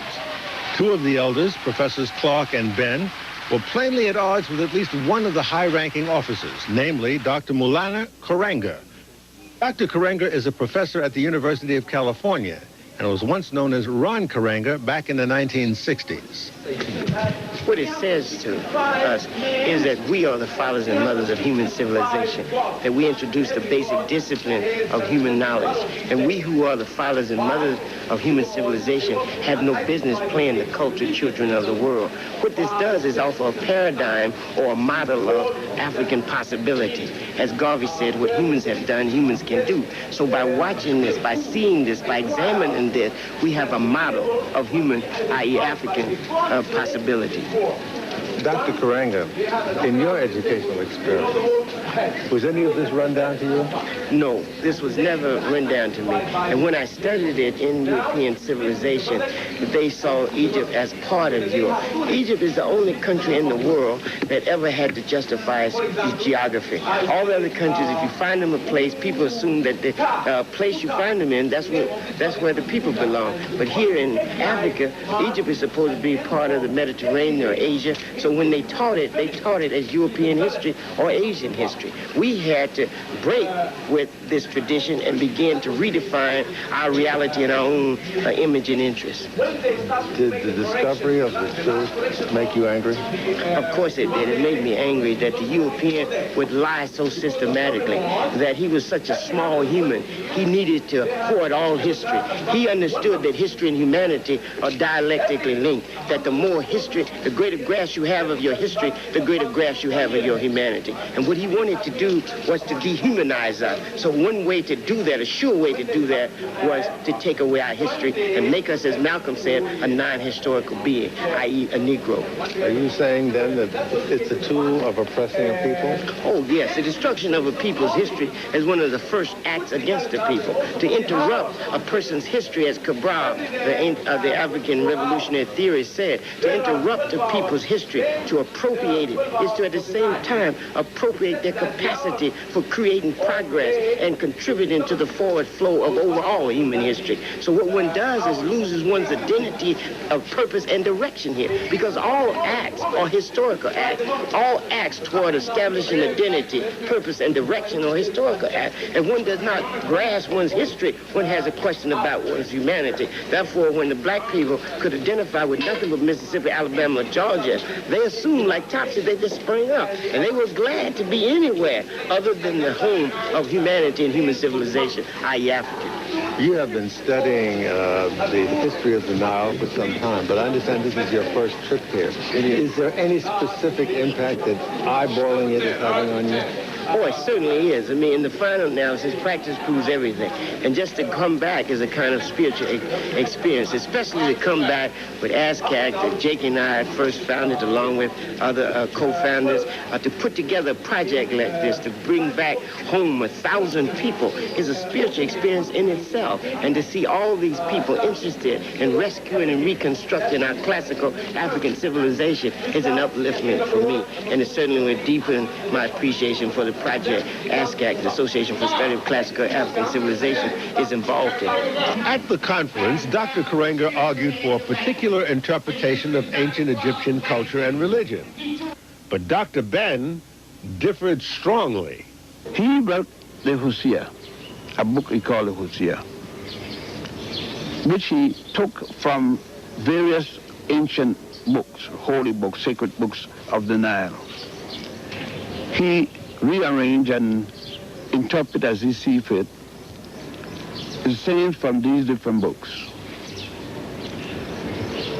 He wanted me to endorse it. I let him know I can't endorse it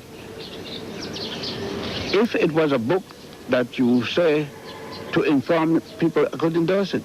But when you want this to be the canon book, the book. What does that mean, like the Bible? The Bible, the sacred book of the organization. And I felt that ASCAC should have no sacred book. People should be allowed to be Christians, Muslim, Buddhists, anything they want. But we should get information to them, to let them know what all these things are about, where they came from and the source. That created a hard feelings between the brother, because I refused to endorse the book. And the brother then started to insist that it be adopted as by ASCAP as the divine work.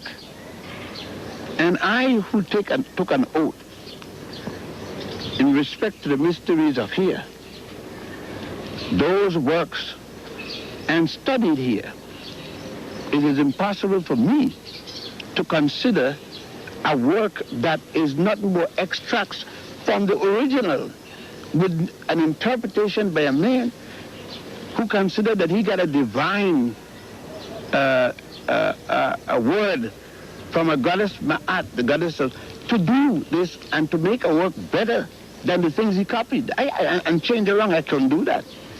Not in good conscience. And that's the alleged point of hostility. It's not a point of hostility. I don't differ with the brother in many other things. That is a particular thing. And I would differ with him if he was Jesus Christ or Muhammad or God or Jesus or Moses on that point. Beyond the argument over interpretation of African history on the Nile was the issue of respect. In my case, I didn't even mind about the respect, because I said, respect aren't demanded, respect is earned. The vast majority of you, as you see yourself, the people show me that respect. It is, you see where it is, Gil? Since I'm not hung up on this doctor business, since I write in a vein for the masses, since I've been fighting that we not be addressed as doctor this and doctor that we address as brother and sister, so that all of us would have the same status, all of us would have the same camaraderie, and nobody will feel that because he's Dr. So-and-so, he have more input. They can't see that. Some of them feel, well, I work for this and I'm a scholar and all this kind of thing.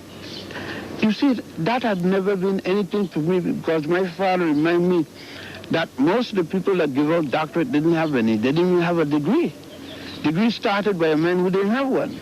He has a right to be resentful of people who come into the field and establish themselves as authority, who wasn't even born when he entered the field. That anger is justifiable. Some in ASCAC saw it simply as the normal friction involved in the changing of the guard.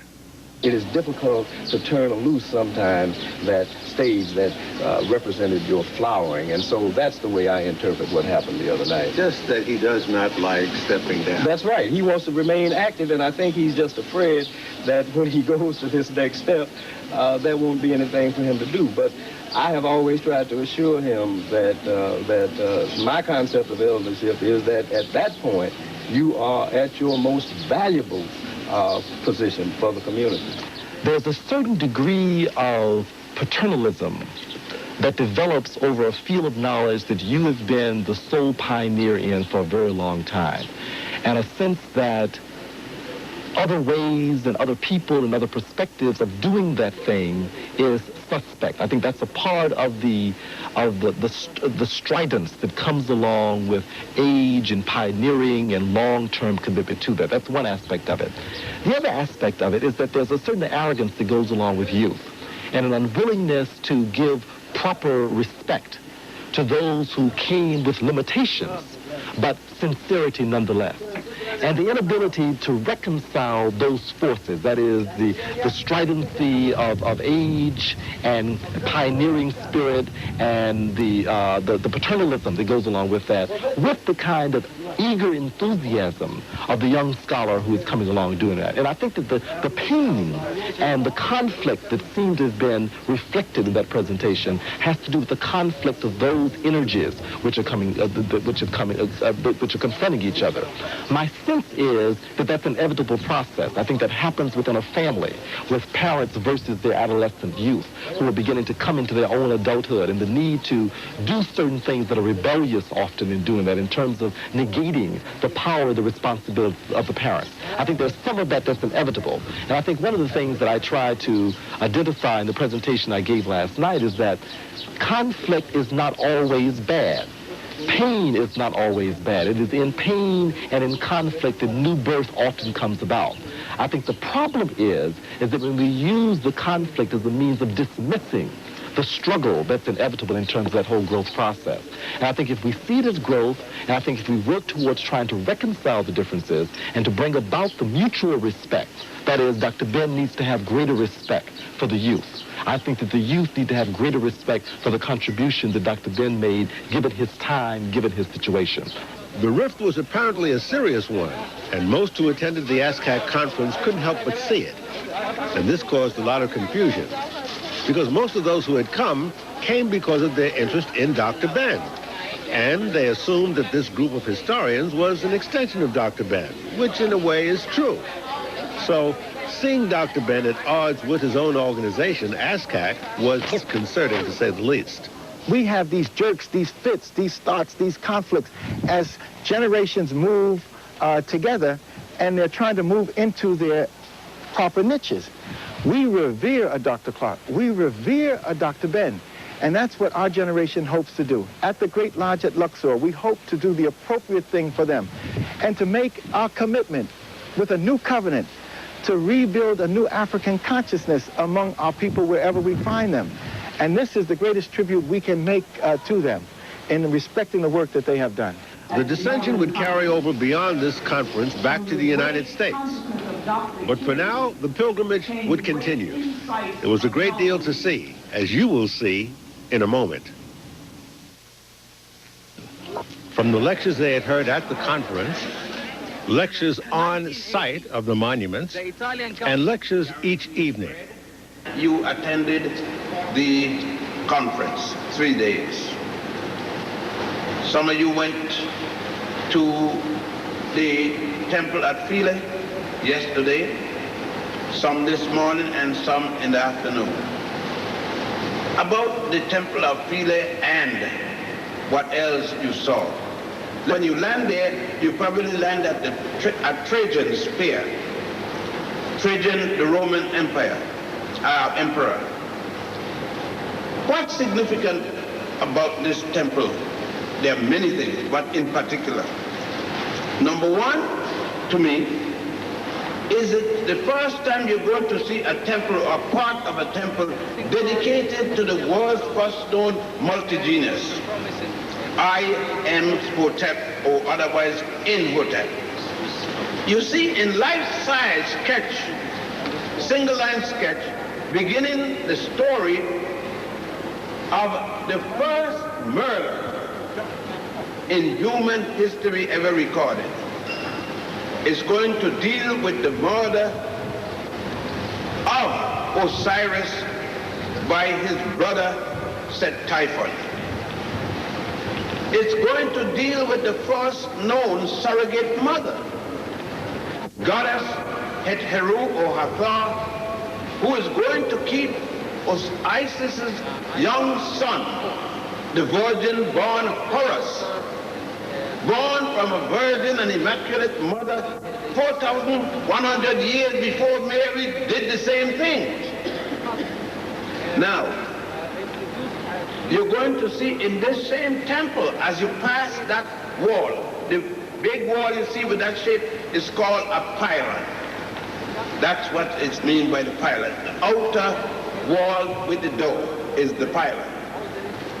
You pass through the first pylon, and you get into the second courtyard, but you quickly notice on your left-hand side, you are seeing two people throwing holy water over the Pharaoh. You are plumb in the presence of a baptism, but you are told that the first time a man baptized another one was when John the Baptist baptized Jesus. You found out that was a lie. Because you're seeing a baptism that took place before the birth of Jesus. I came to Egypt in '82, convinced I was a very educated American woman. I went home and I completely re-educated myself. I found out that things I had learned in school were lies. They were not true. Omissions were made, impressions were given that did not exist. I'm returning now 5 years later, completely re-educated. Hi. We've been miseducated in the sense that we have not been told the complete story. We've been told from when we came on the slave ships and not before. So this is a great revelation and a great mental adjustment in that our minds are being freed in a sense. In a real sense, which is necessary. Well, I've learned that for one year, this is not a European country, and that all they said about Greeks is not true, that Africans really did have something to do with building the temples and the pyramids, and a lot of stuff here that I didn't know back in the U.S. at my school. African history is totally left out of the educational system in America, in the Western world for that matter. That is why we have to establish independent black schools, such as the one that's in New Brunswick, New Jersey now, the Naira Institute.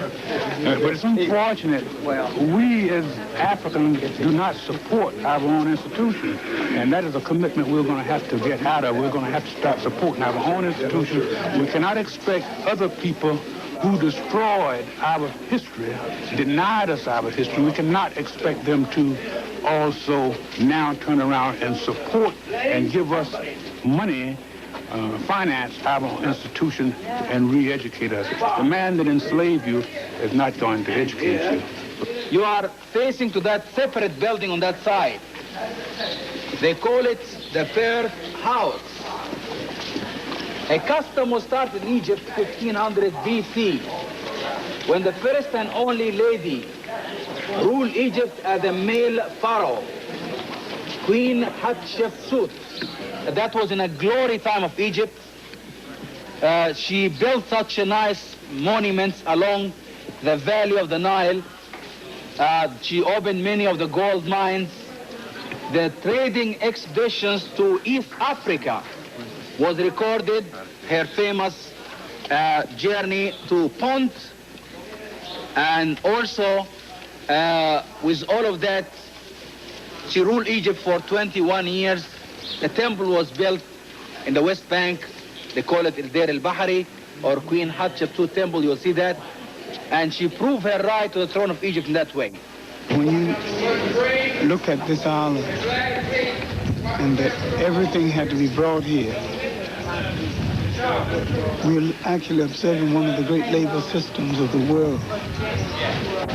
What kind of barge brought all of this equipment on this island, all this stone? So they had some intelligence in the use of weights and measures that we don't have today. They also had some intelligence in chiseling and putting things in place that we don't seem to have today. Most of what you see is ashen or masonry, and that is building without cement. There's nothing holding this thing together except the proper placing of the weight on other weights in order to create balance. And the balance was the key to the life, to the society, to the building, to everything that existed in that society. Was a matter of balancing one thing. Most of the pyramids, there's no cement holding all that brick together. So they are together by balance, and it's been there 5,000 years. We can't do that today. This temple, great temple of Isis, well known in the history, this was the last temple in Egypt. They worshipped to Isis till 396 AD. And after that time, it was converted as a Coptic church and a Coptic monastery. So this was the last Egyptian temple, last temple was they found on an island facing to the old location a cemetery for the priests. In the 4th century AD, for the Isis temples. Or the same way also, the name converted. May be like the native, the Egyptian name. They call it the Ptolemaics Phila, which means land of friendship, land of brotherly love. So that was, which is the name after that time. So the old name, this was the original island, and whole temples were all half a mile away from here. The elevation of the original island was much lower than this level of this island. In 1902, the British built the old dam on the bed of the first cataract of the Nile. And that was the purpose, to have about 1 million acres planted in the delta of the Nile with cotton and for that, in that time when the old dam being built, this area was converted as a reservoir area. Suddenly, the original island and the temples were flooded. The archaeologists and everybody interested in that monument, they worry that the temples being built with Nubian sandstone The damaging was started in some places. For this reason, for the fact, with a big appearing from UNESCO, they saved the temples. It was quite an engineering feat. They built a huge coffer dam, 2 big sheets of metals around the original island. The divers, the Navy's divers, they went to the bed of the Nile, they cleared the silt, they took photographs for everything. Then inside the coffer dam, they start to build a great pumping line. They pump water from inside the coffer dam until it's converted at a dry place. In that time, an Italian contractors company was responsible to move the temples, stone by stone, 40,000 blocks of stone by stone. This project finished in 10th of March, 1980, at the last international cooperation to save the temples. So as you see, it's one of the best preserved temples in all over Egypt, which is relocated. This was the best recorded period in the history of the world. They wrote on everything. They wrote in the middle of a spoon. They wrote on the handle of a fork. They wrote on everything. Everything had an explanation as to why it came into being. They left it for all the world to see. There should never be any doubt as to who they were and what they did, because they left us a record in signs and symbols and in their writing. Till 800 years ago was in south of Aswan, that Nubian kingdoms were still the Nubian kings' names, a list known even for the late time. So that was a kind of when the Romans...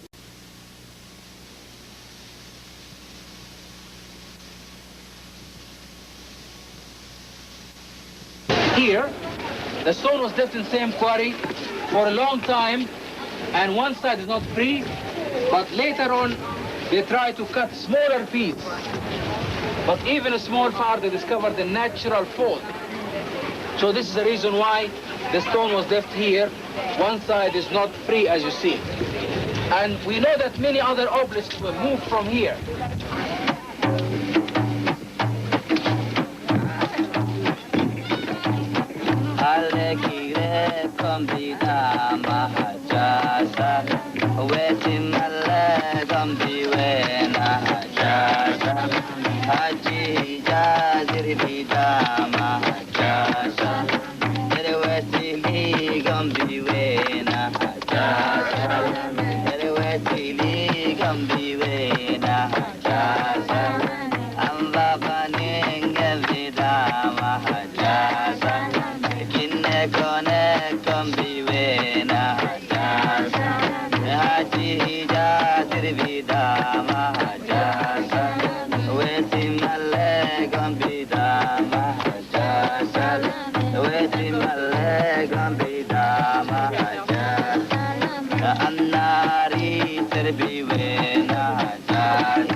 The tomb of Sarimput II.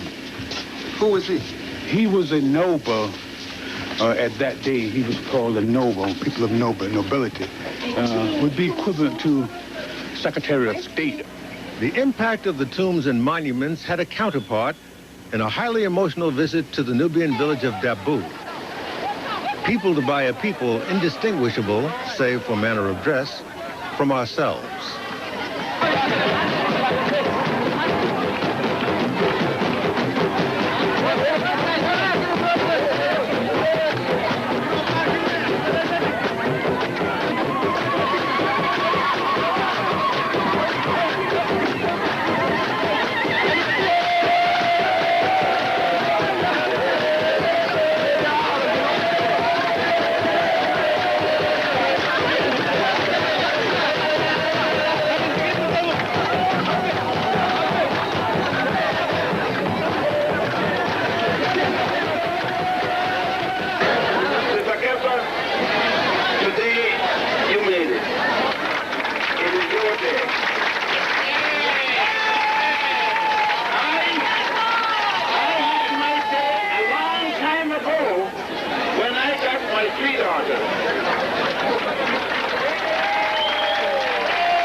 idea.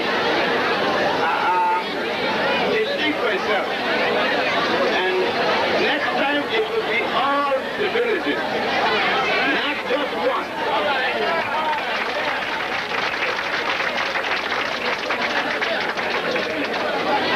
And just for Cuba.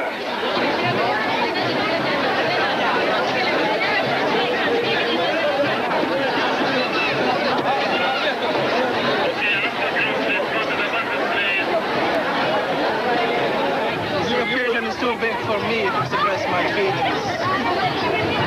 Very big. You are happy to see it. Yes. It was off to the northern part of the Nile Valley. The 800, including the historians from Azkak, would visit the Grand Temple of Luxor, Valley of the Kings with the tomb of King Tut. Return to the Nile Valley. Now, that might sound confusing, but the fact is that the Nile is the only major river on Earth that flows to the north. So down the Nile is to the north, up the Nile is to the south. We'd all be staying in 3 hotels in the city of Luxor. From here, we would visit the Valley of the Kings, the tomb of King Tut, and a number of magnificent temples, including one that is so huge it staggers the imagination and the naked eye. All this in this concluding chapter in our 3-part series that we call Return to the Nile Valley. During the Greek period, what is called the Greek period, the Greek domination, of course the Greek didn't do the work. The indigenous people did the work, but the Greeks were in control. This temple is done during the time of Ptolemy the 12th, the father of Cleopatra the 7th, the Cleopatra that they're always talking about, her father, who changed his name from Ptolemy the 12th and called himself Nuus Dionysus, which means the new Osiris. And that's the period of this temple, but it's rebuilt on another existing temple. So you got to be careful. Most of the temples are rebuilt on other temples. So what we have here is one of the recent temples. It's one of the temples that was built by the Greeks. It really is built on the same location as 2 earlier temples. So this spot is actually a very, very ancient spot for temples, even though what we have here are the ruins of the most recent ones of that process. And what we find throughout Egypt is that very often people will use ancient spots. They always come back to the same spot and build new temples on top of that. And that's what we have here at this location as well. Dr. Ben, you know what my reaction is when I see this with my own eyes? Anger. I understand. My brother, I understand. You know, because I realize that I've been had. Yeah, you have. Did you feel the same way when I came? Yeah. I was choked up, frustrated. My anger was like yours, but it had gone to the point where I choked. Because I said, here, everything I've been told come from Judeo-Christianity, I found to have come long before there was anything called Judaism or Christianity. And these are replicas. These are replicas, yes. We've done it. Yes. And you see the imagery, and they try to deny this. That's what this is the tragedy of slavery. It is not so much the physical pain because they died. It is the mental pain that's left. And I think that the slave masters inherited, the ones who inherit from the masters can never pay. These are the radiation lines of the sun that come out dealing with the heavens and the ball that's at her womb. She's a goddess that deals with birth, and so it's quite natural to think about the quickening that goes directly from the head area down into the womb. So it's like 2 areas that become so very important, the head itself and then the pelvic region. And we will find that those are the same kinds of glyphs that we do find with the Dogon people when they talk about the balance between earth and sky. And it's a kind of balance between the head region and the pelvic region, saying that we have a kind of a double of every person, one that dwells in the heavens or could dwell in the trees or in the sky or in trees or ground, etc. But anyway, you have a double in nature, and that becomes like your idealized type or your idealized self. Egyptian guides were also on hand to lecture the large group. They took our civilization, Greek civilization and Romans. It's real Egyptian. That's Egyptian, really. Just as Dr. Ben said, as well as John Henrik Clark, these pillars are perfectly and symmetrically aligned, and they have been put together without a single piece of mortar.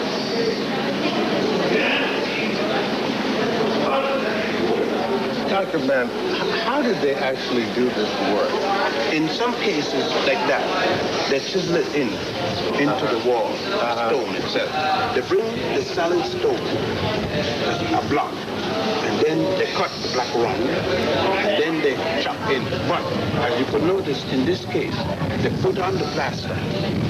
Let it dry, not completely. And then they took a pattern and they put it on and they carve out what is damp. So this is not solid rock. There are two types. Plaster over rock. This is plaster, but on that, you got two types. Notice there are two types.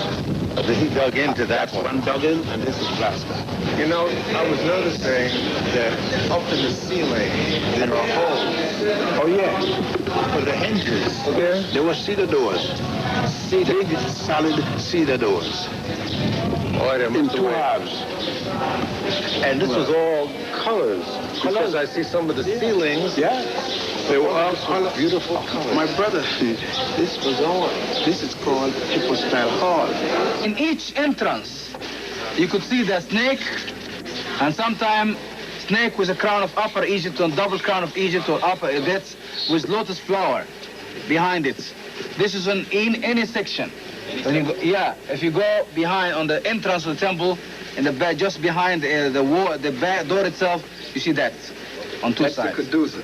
Yes, the modern day symbol. The modern day, yes. It came from here? It came from here, yes. Yes. Old symbol. Right. Romanized. So you mean the white people were not the ones who invented all this medicine? No, don't believe that. Here you have the baptismal or purification of the Pharaoh. The god Tahuti or Tut, the god of the scribes, along with God Horus, baptizing the Pharaoh, Ptolemy 12. The baptism is done with holy water. The water is symbolized by the Ankh and also the Was, W-A-S. The Was is the greatest symbol. Here is a Was. This is a Was. This staff with what appeared to be a goat head. And here is an Ankh.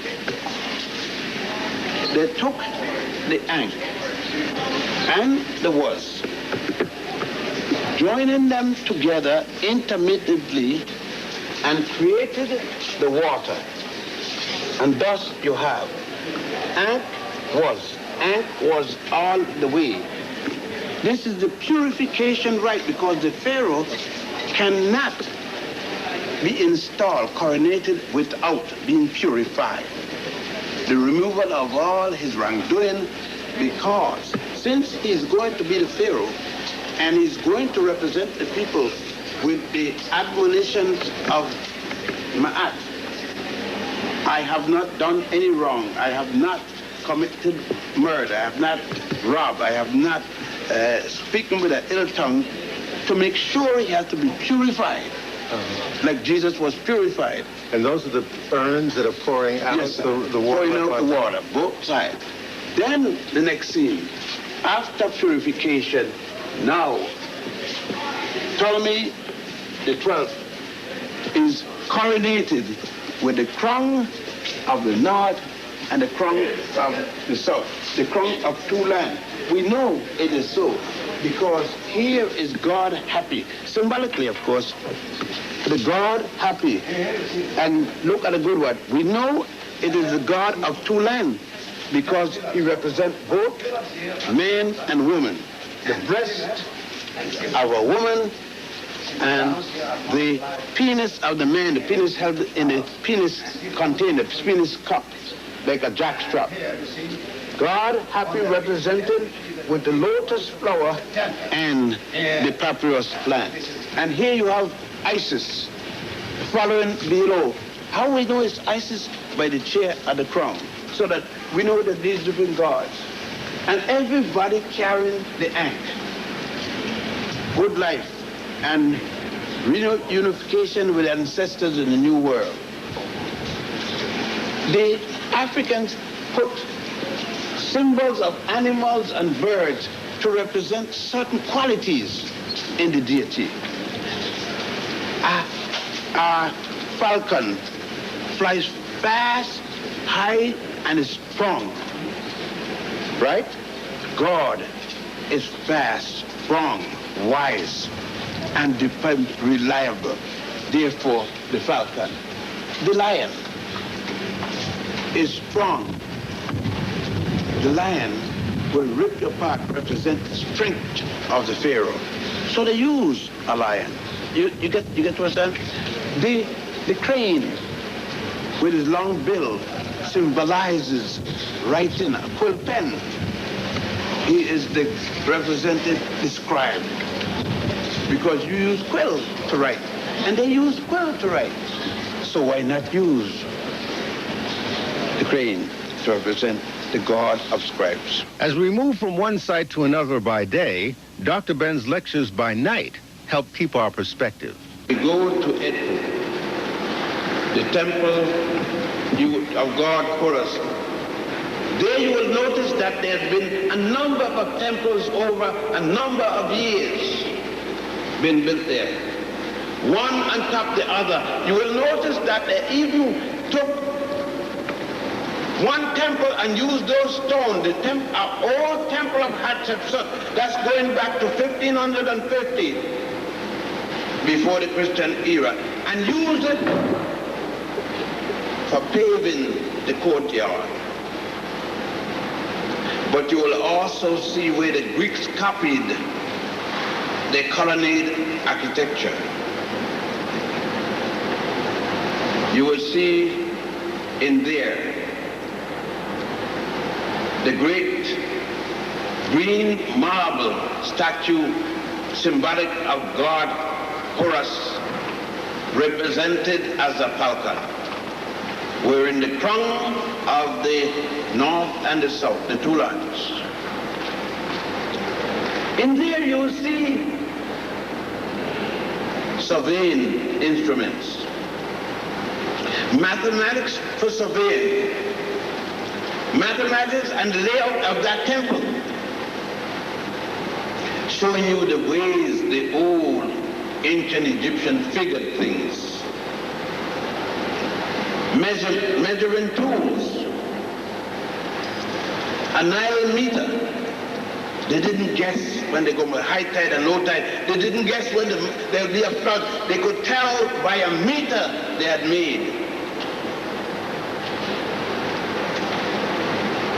In there you will see where the copy, where the idea for the Jews talk about the Ark of the Covenant. You will see where they copied it. This is a facsimile of the Ark boat. The Ark of the Covenant is a copy of this. The original is taken and carried to the Cairo Museum. And this has space here for the public. Oh, this is such a revelation, such a profound feeling. We've been told, of course, by Dr. Ben and Dr. Clark and all our elders that we can trace our medical history and healing art back to, of course, our ancestors in Nubia and Kemet.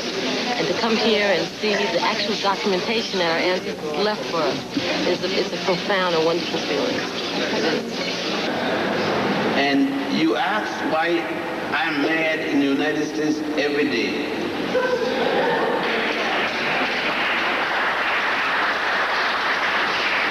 I've been mad for 1939. And will stay that way until Nubia and the rest of the whole 11.3 million square miles get back in our hands.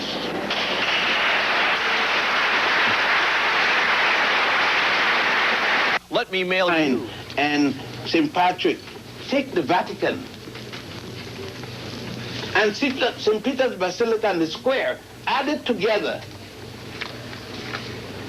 and you could put it in one corner in the temple I'm talking about.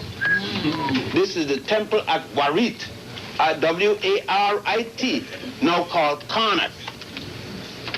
This temple has temples within the temple. This temple has its own lake.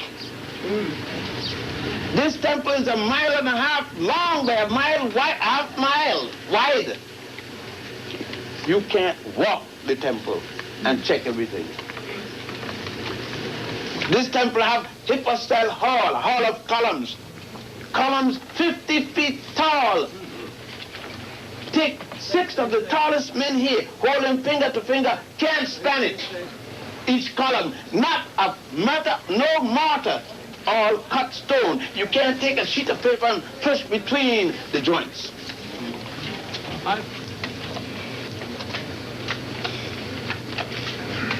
And you tell me we are an oral people.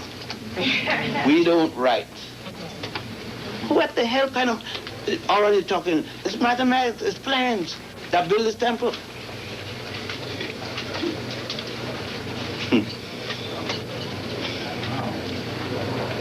This is the temple that you're going to find most of the obelisks all over the world, especially in Rome, where they now put cross on top of them, came from.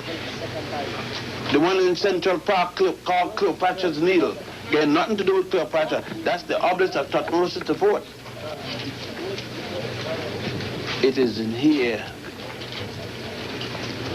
in this temple, you will see God mimicked in his royalty. In this temple,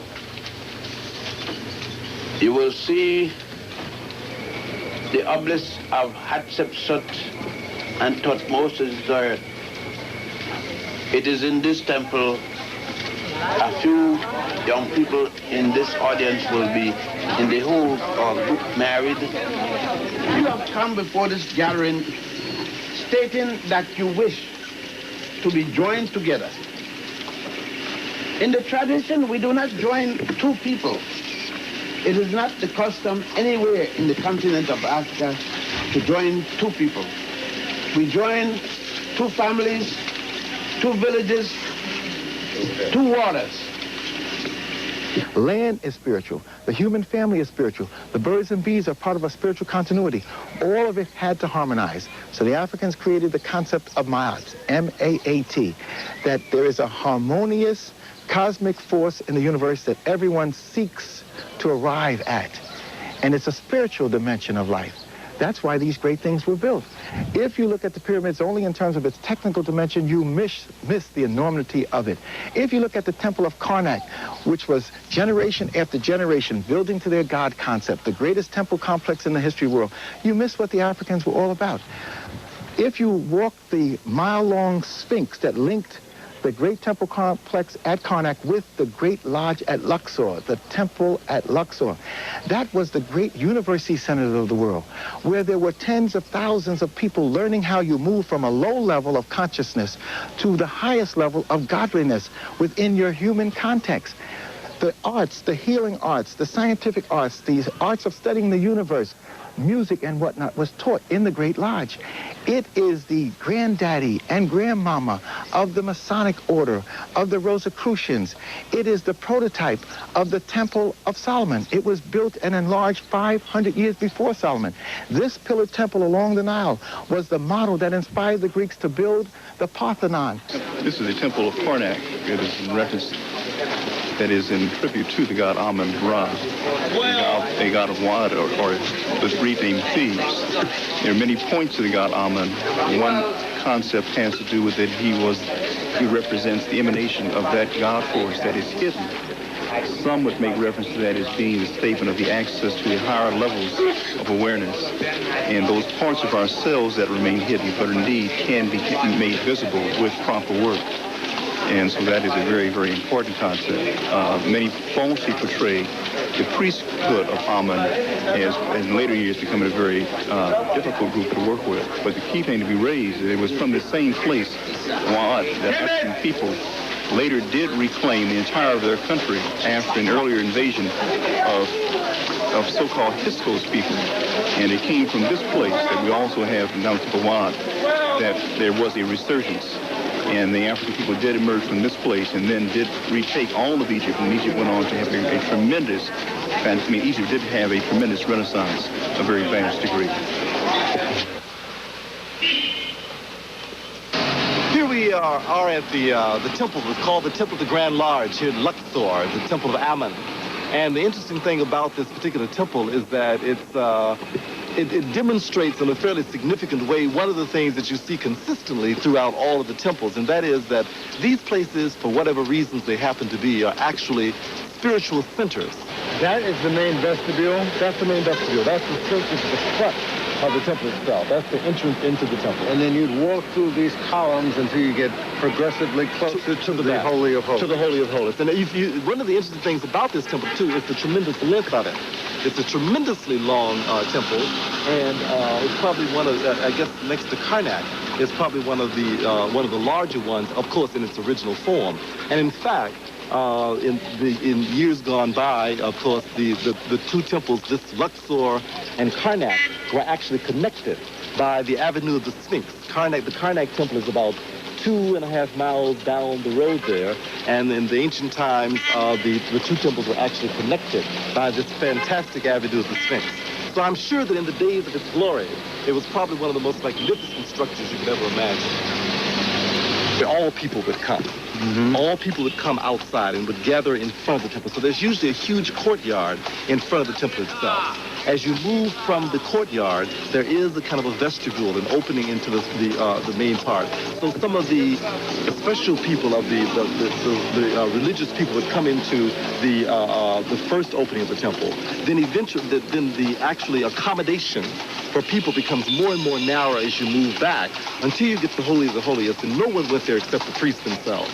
The priests who had gone through years of personal preparation, purification, and understanding of where they were and what they were doing, and that was a restricted area. And no one came there unless it was the priests or the pharaohs or the kings themselves in terms of a place of worship and sacrifice and ceremonies which occurred there. So the priests would execute the ceremonies, the people would get messages or indications of it from the outside and would vicariously participate from their presence outside. So the grassroots knew what was going on inside, even though they couldn't physically be there. Yes, and very often, for example, when they had the grand ceremonies, I'm sure all the people from thousands of miles around, hundreds of miles around at least, would come and would be outside, particularly along the Avenue of the Sphinx. But they would not be inside where the ceremonies and the main sacrifices and ceremonies were taking place. Those were never seen. Those were seen only by the grand masters of the lodge or the high priest of the temple itself.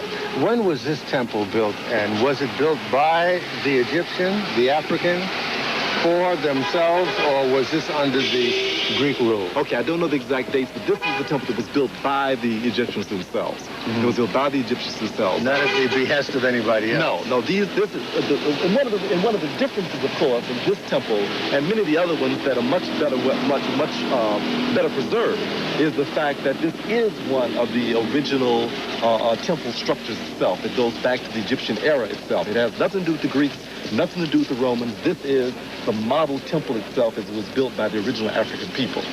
It wasn't just a church. You see, it isn't just a church. They were places for learning. They were places for instruction. They were places for study. They were universities. For example, Karnak, which is the temple we cannot see from here, which is the one that's connected with this one. Karnak was the University of Apet-Asat, which was, in fact, one of the largest universities. In fact, I understand at one point there were almost 80,000 students who were studying there at that particular university. 80,000 students. At one time? At one time. At one time. And so all of the temples were places of instruction. And see, that's the difference. In a society which integrates the spiritual and the secular, where there is no separation in church and state, where science is not separate from religion, then of course, then there's always an ongoing process. So they didn't just meet here on holy days. and have a good time and wave the incense and then all go home and have Sunday dinner. It isn't the whole concept of the churches that we have, but these were places which were centers of learning, they were centers of instruction, they were centers of research. That's the other significant thing. They did research here in the sense that in some of the places we've seen observatories, we've seen hospitals within the temple itself. So there were many, many uses that were made of temples which go far beyond the idea of a church. Why did such a people with such mastery, with such sensitivity, why would such a culture and a civilization die? All we can do is really speculate, but it's a speculation, I think, that's really very critical, because I think that what we can learn by whatever led to that are the things that kill civilizations, even in their greatness. And I think there are certain kinds of indicators. One of the things that we can certainly look at is that there was a decline in the society whenever there was an invasion from the outside. That is, the infiltration of other kinds of elements that begin to diffuse the richness and the centrality of the culture itself. That somehow, as long as the culture, and I don't mean a reliance on inbreeding, and I don't mean that outsiders coming in is necessarily destructive. I think that when outside influences begin to destroy the substance and the essence of the culture, then you begin to suffer the consequences of that. And as the Greeks, as the Romans, as the Hyksos, that is the Asian Arabs, begin to come in, there were diffusions within the culture. There were resurgences in the Egyptian culture, the Kemetic culture. That is, the culture regained its strength at points when those invaders were able to be thrown out.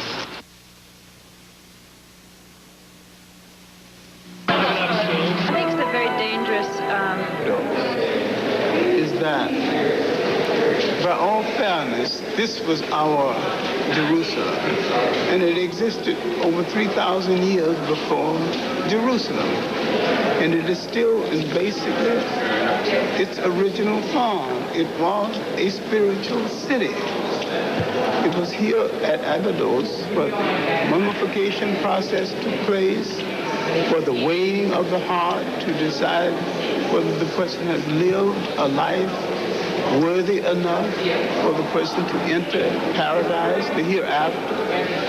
This years before the Christians invented a concept called heaven and hell.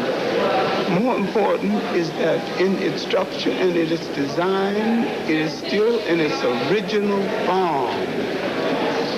All the records, the drone records, carved records of the other pharaohs, Greek pharaohs, all here at Abydos. And another thing, when you look at the building, you look at each column has writing on it. Each wall has writing on it. This was before electricity, before the flashlight. How could anyone see that well? Those fine details that you see. Again, this was the best recorded age in the history of the world. So Abydos is truly the holy city of the African people all over the world. You walk in the temple, you see this vast complex. You look to the right and you see buildings, ruined buildings with Roman arch, with Gothic arch. How the hell are going to be Roman arch and Gothic arch? There's no Rome yet. There's no Greece yet. Greece doesn't come into existence until 833 when Homer wrote the Iliad and the Odyssey. Rome doesn't come into existence with the Etruscans, and that is at best 1000 BC. And Ramesses died in 1200 and at BC. This is considered to be the place where the head of Osiris was buried, or his, if you will, a statement of his consciousness, and that it does indeed relate to a understanding of blackness in its full detail in the different phases of life. What has been unfolding in your eye is the original story that you heard as Jehovah, Joseph, Mary, and Jesus. But it's in its proper name is Ra, taking the place of what Jehovah took. Osiris taking the place of what this imaginary angel had, and Isis taking the place of what Mary took. But when you finally get to Abydos, you will find that there is actually an angel equally as the angel that's supposed to bring the sperm and place it into Mary. You will see a harp taking the sperm from Osiris and placing it into a set to cause the Immaculate Conception.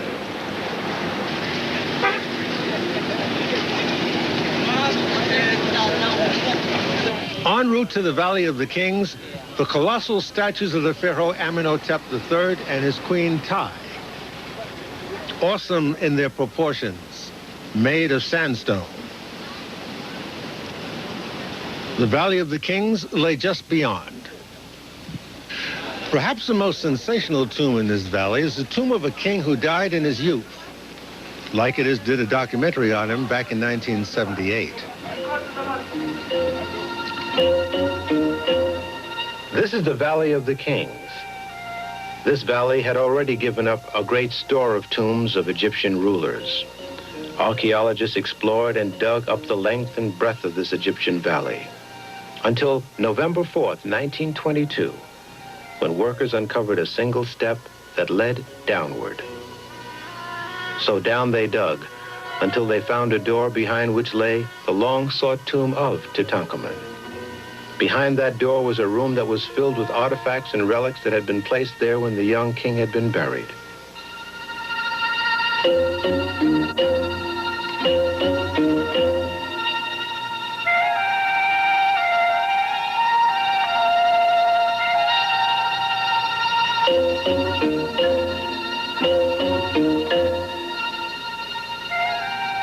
One by one, painstakingly so, these artifacts were brought up the stairs into the sunlight for the first time in over 3,000 years. It would take several months to label and categorize and then pack away each priceless piece, several of which are now here in New York to be seen. It was a sensational find. However, not many of the people were aware that these pieces had been created for a tomb, not to be seen. What kind of artist would create such an exquisite work for no one to see?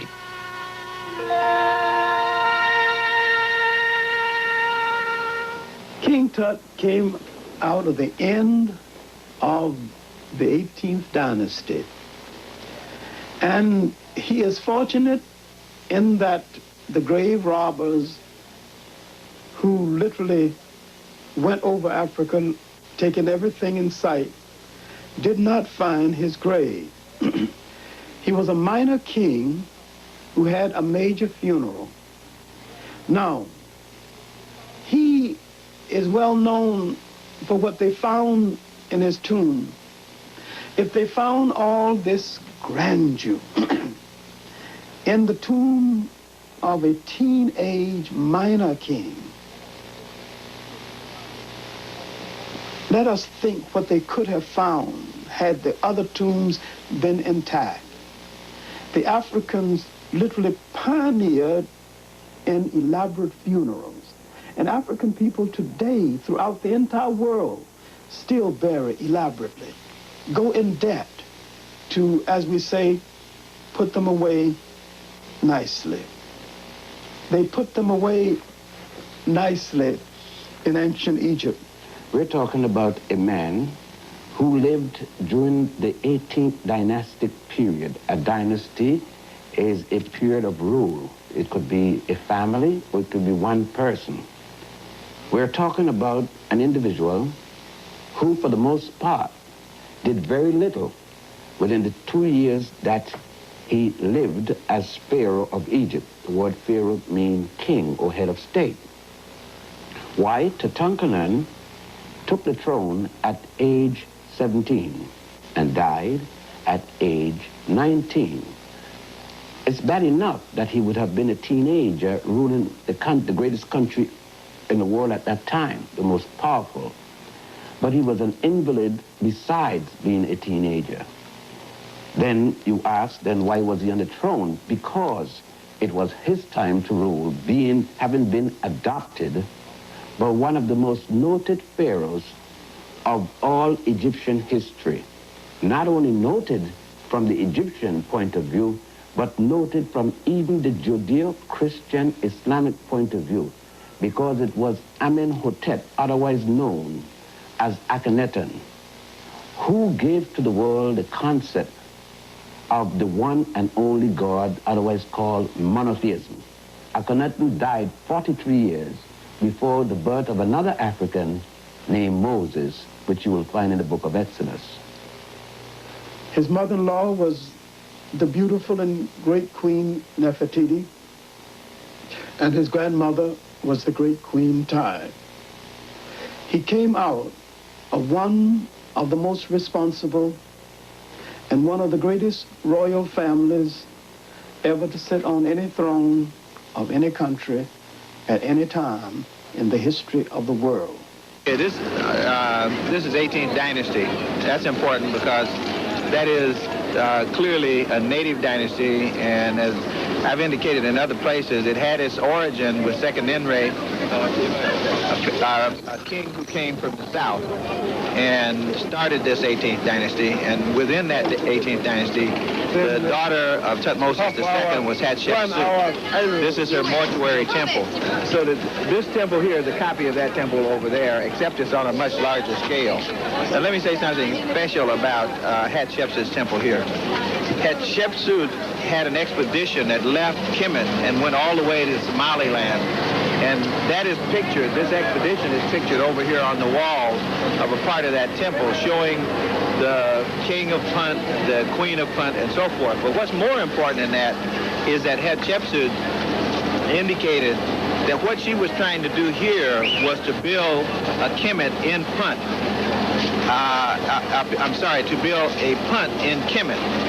Now that's a very powerful statement, and she not only made the statement, but she went far enough to do that. That means that she regarded the ancestors of the Kemites to be the people from Somaliland. So she was going back to the ancestral home to pick up relics, to pick up perfume, incense, to pick up plants, and then she actually brought all of those things here to this temple, and her attempt was to reproduce the southern images of Somaliland in Kemet. And so at one point you actually had trees growing in this valley because dirt, plants, and other things had actually been transported and transplanted in the valley here. But I think that is important because it clearly, with the Queen's own indication, links Africans of the center of the continent with Africans of the northern part of the continent.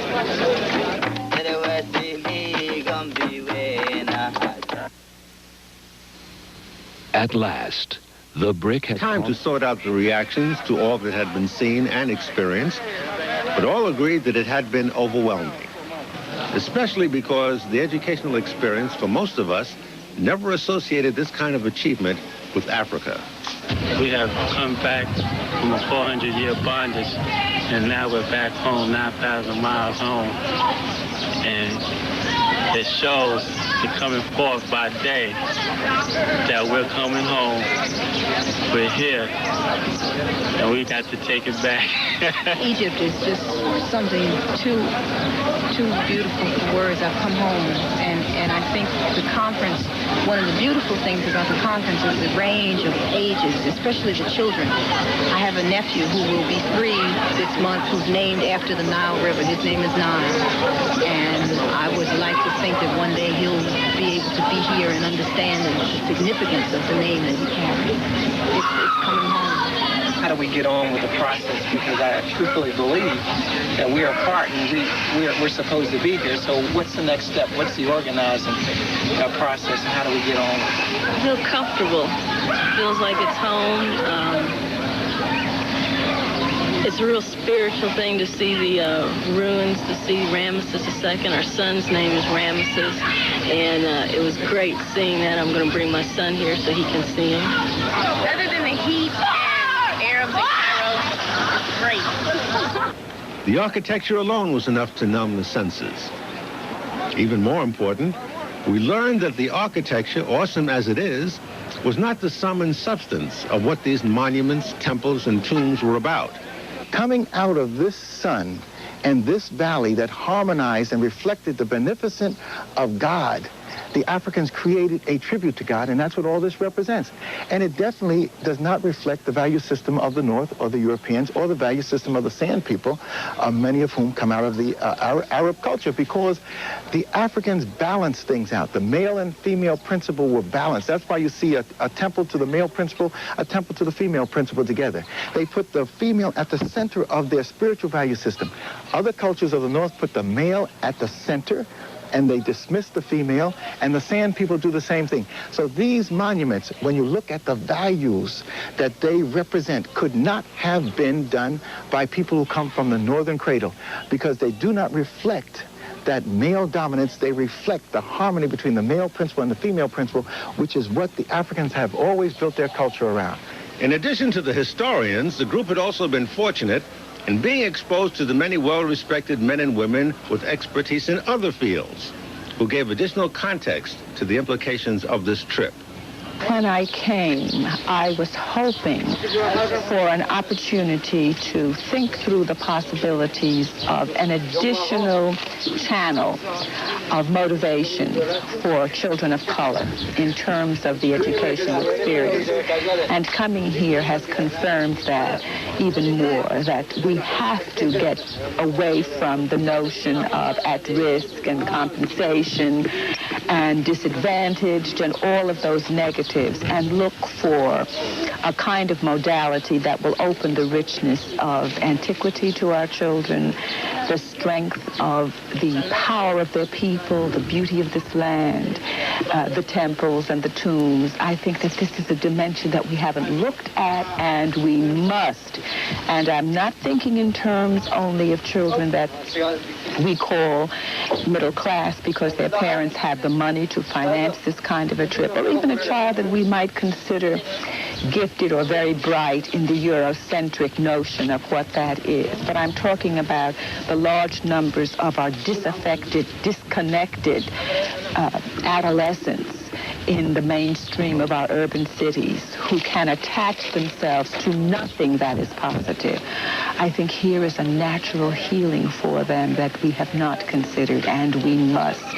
And in that way, I will make efforts to connect with others who have had this experience and to see if it's possible to get our legislators, particularly the Black and Puerto Rican Legislative Caucus, to initiate programs of education with funding that will give us this added dimension for our youngsters. One of the reasons that I'm here and my whole interest in Egyptology, my interest in African history, is predicated on my presumption that the one thing that immobilizes us and incapacitates us in terms of us being able to use our energies in the kind of self-preservative ways that other people do is this lack of information from youth as well as old, at all ages in our communities. All right, so it's a profound impact. Well, now, I'm kind of slow. You got to break that down for me. Now, how specifically does that work? Okay. Knowledge of what went down here centuries ago. How is that going to affect my behavior? Okay, very simple. One of the things that happens in schools almost from day one is that they begin to tell people who've come from Europe how great they are as a people, how important they are as a people, that they are part of a lineage that came out of the greatness of Rome, the greatness of Greece, the greatness of the Napoleonic era, the greatness of Alexander. Those pictures, those illustrations, those stories, those historical documents, those examinations, those museums, all of those are ways of elevating people's respect for themselves. It says, you are a worthwhile person, and you can do what has been done. And that whole sense of continuity between today, 1987, and 1887, and 1287, and 1087 AD and BC, all of those are ways that people in other cultures have of communicating to their young people and to each other that we are worthwhile and we have energies that can be used. My argument is that we are liking that, And by liking that, we are not able to understand the resources that are available within us by virtue of what we've done as a people. In other words, if you tell people you've never been anything but a slave, you've never been anything but a ghetto dweller, you've never been anything but a failure, you've never been anything but at the bottom rungs of society, then the inevitable result is that that's all I'm capable of doing. And my argument is that if people begin to know that they were kings and rulers and builders of knowledge and builders of world civilization, that in and of itself begins to communicate to young people and older people that if I've done it before, I can do it again. Now, what about that dissension between Dr. Ben and some members of ASCAC? Well, it has continued and has led to Dr. Ben resigning from the organization. And some feel that this plays right into the hands of outside interests who view ASCAC as a threat and want to see it fail. Every good organization that African people form, any place in the world, is in danger, because the one thing our enemies do not want us to ever understand is the nature of power. And they will send other blacks into the organization to destroy it. And these blacks will be very convincing pretenders of support for the organization, but they will be paid agents of our enemies. I think that there is a very genuine effort on the part of certain people who understand the significance of this event to undermine it and to sabotage it. I believe that that's very true. Over and above the internal problems of ASCAC, the monuments along the Nile still stand, patiently waiting for all to come and see the story that they themselves inscribed. But for one important member of this journey, seeing all of this is no longer promised. Do you think you're going to be coming over here many more times? Well, depending on the health and strength, and that means part my eyesight holds up, and my health is holding pretty well. I didn't expect the glaucoma. It came at a very critical time in my life. It hit me hard, and I became a little depressed about it, because reading has been a way of life for me. I'm self-educated, so you have to understand what that means. I haven't completely reconciled the fact that I cannot even read footnotes without a magnifier. And I cannot recognize the fact that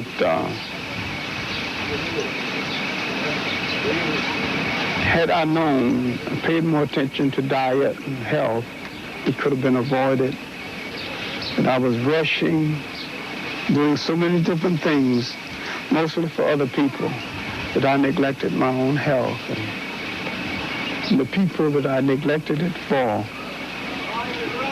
have very little appreciation for the fact that I didn't do this for myself. I did all of it for other people. I know. And yet, with his eyesight weak, Professor John Henry Clarke's visionary words at the ASCAC conference perhaps is this journey's best summation. African people have always been the prize of foreigners and still are. African people have been under siege for more than 3,000 years and still are. Mainly because you have had great riches. Riches in culture, riches in imagination, material riches, and great spiritual riches. You have always had and still have something other people won't, think they can't do without, and don't want to pay for.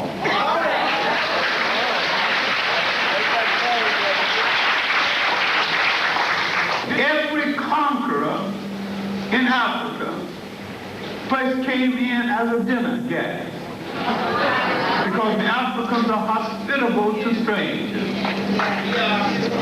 The Africans had not dealt with people who can come into your house, eat your food, rape your wife, and enslave the host. The mentality of the African hadn't adjusted to the ice people of Europe and the sand people of Western Asia.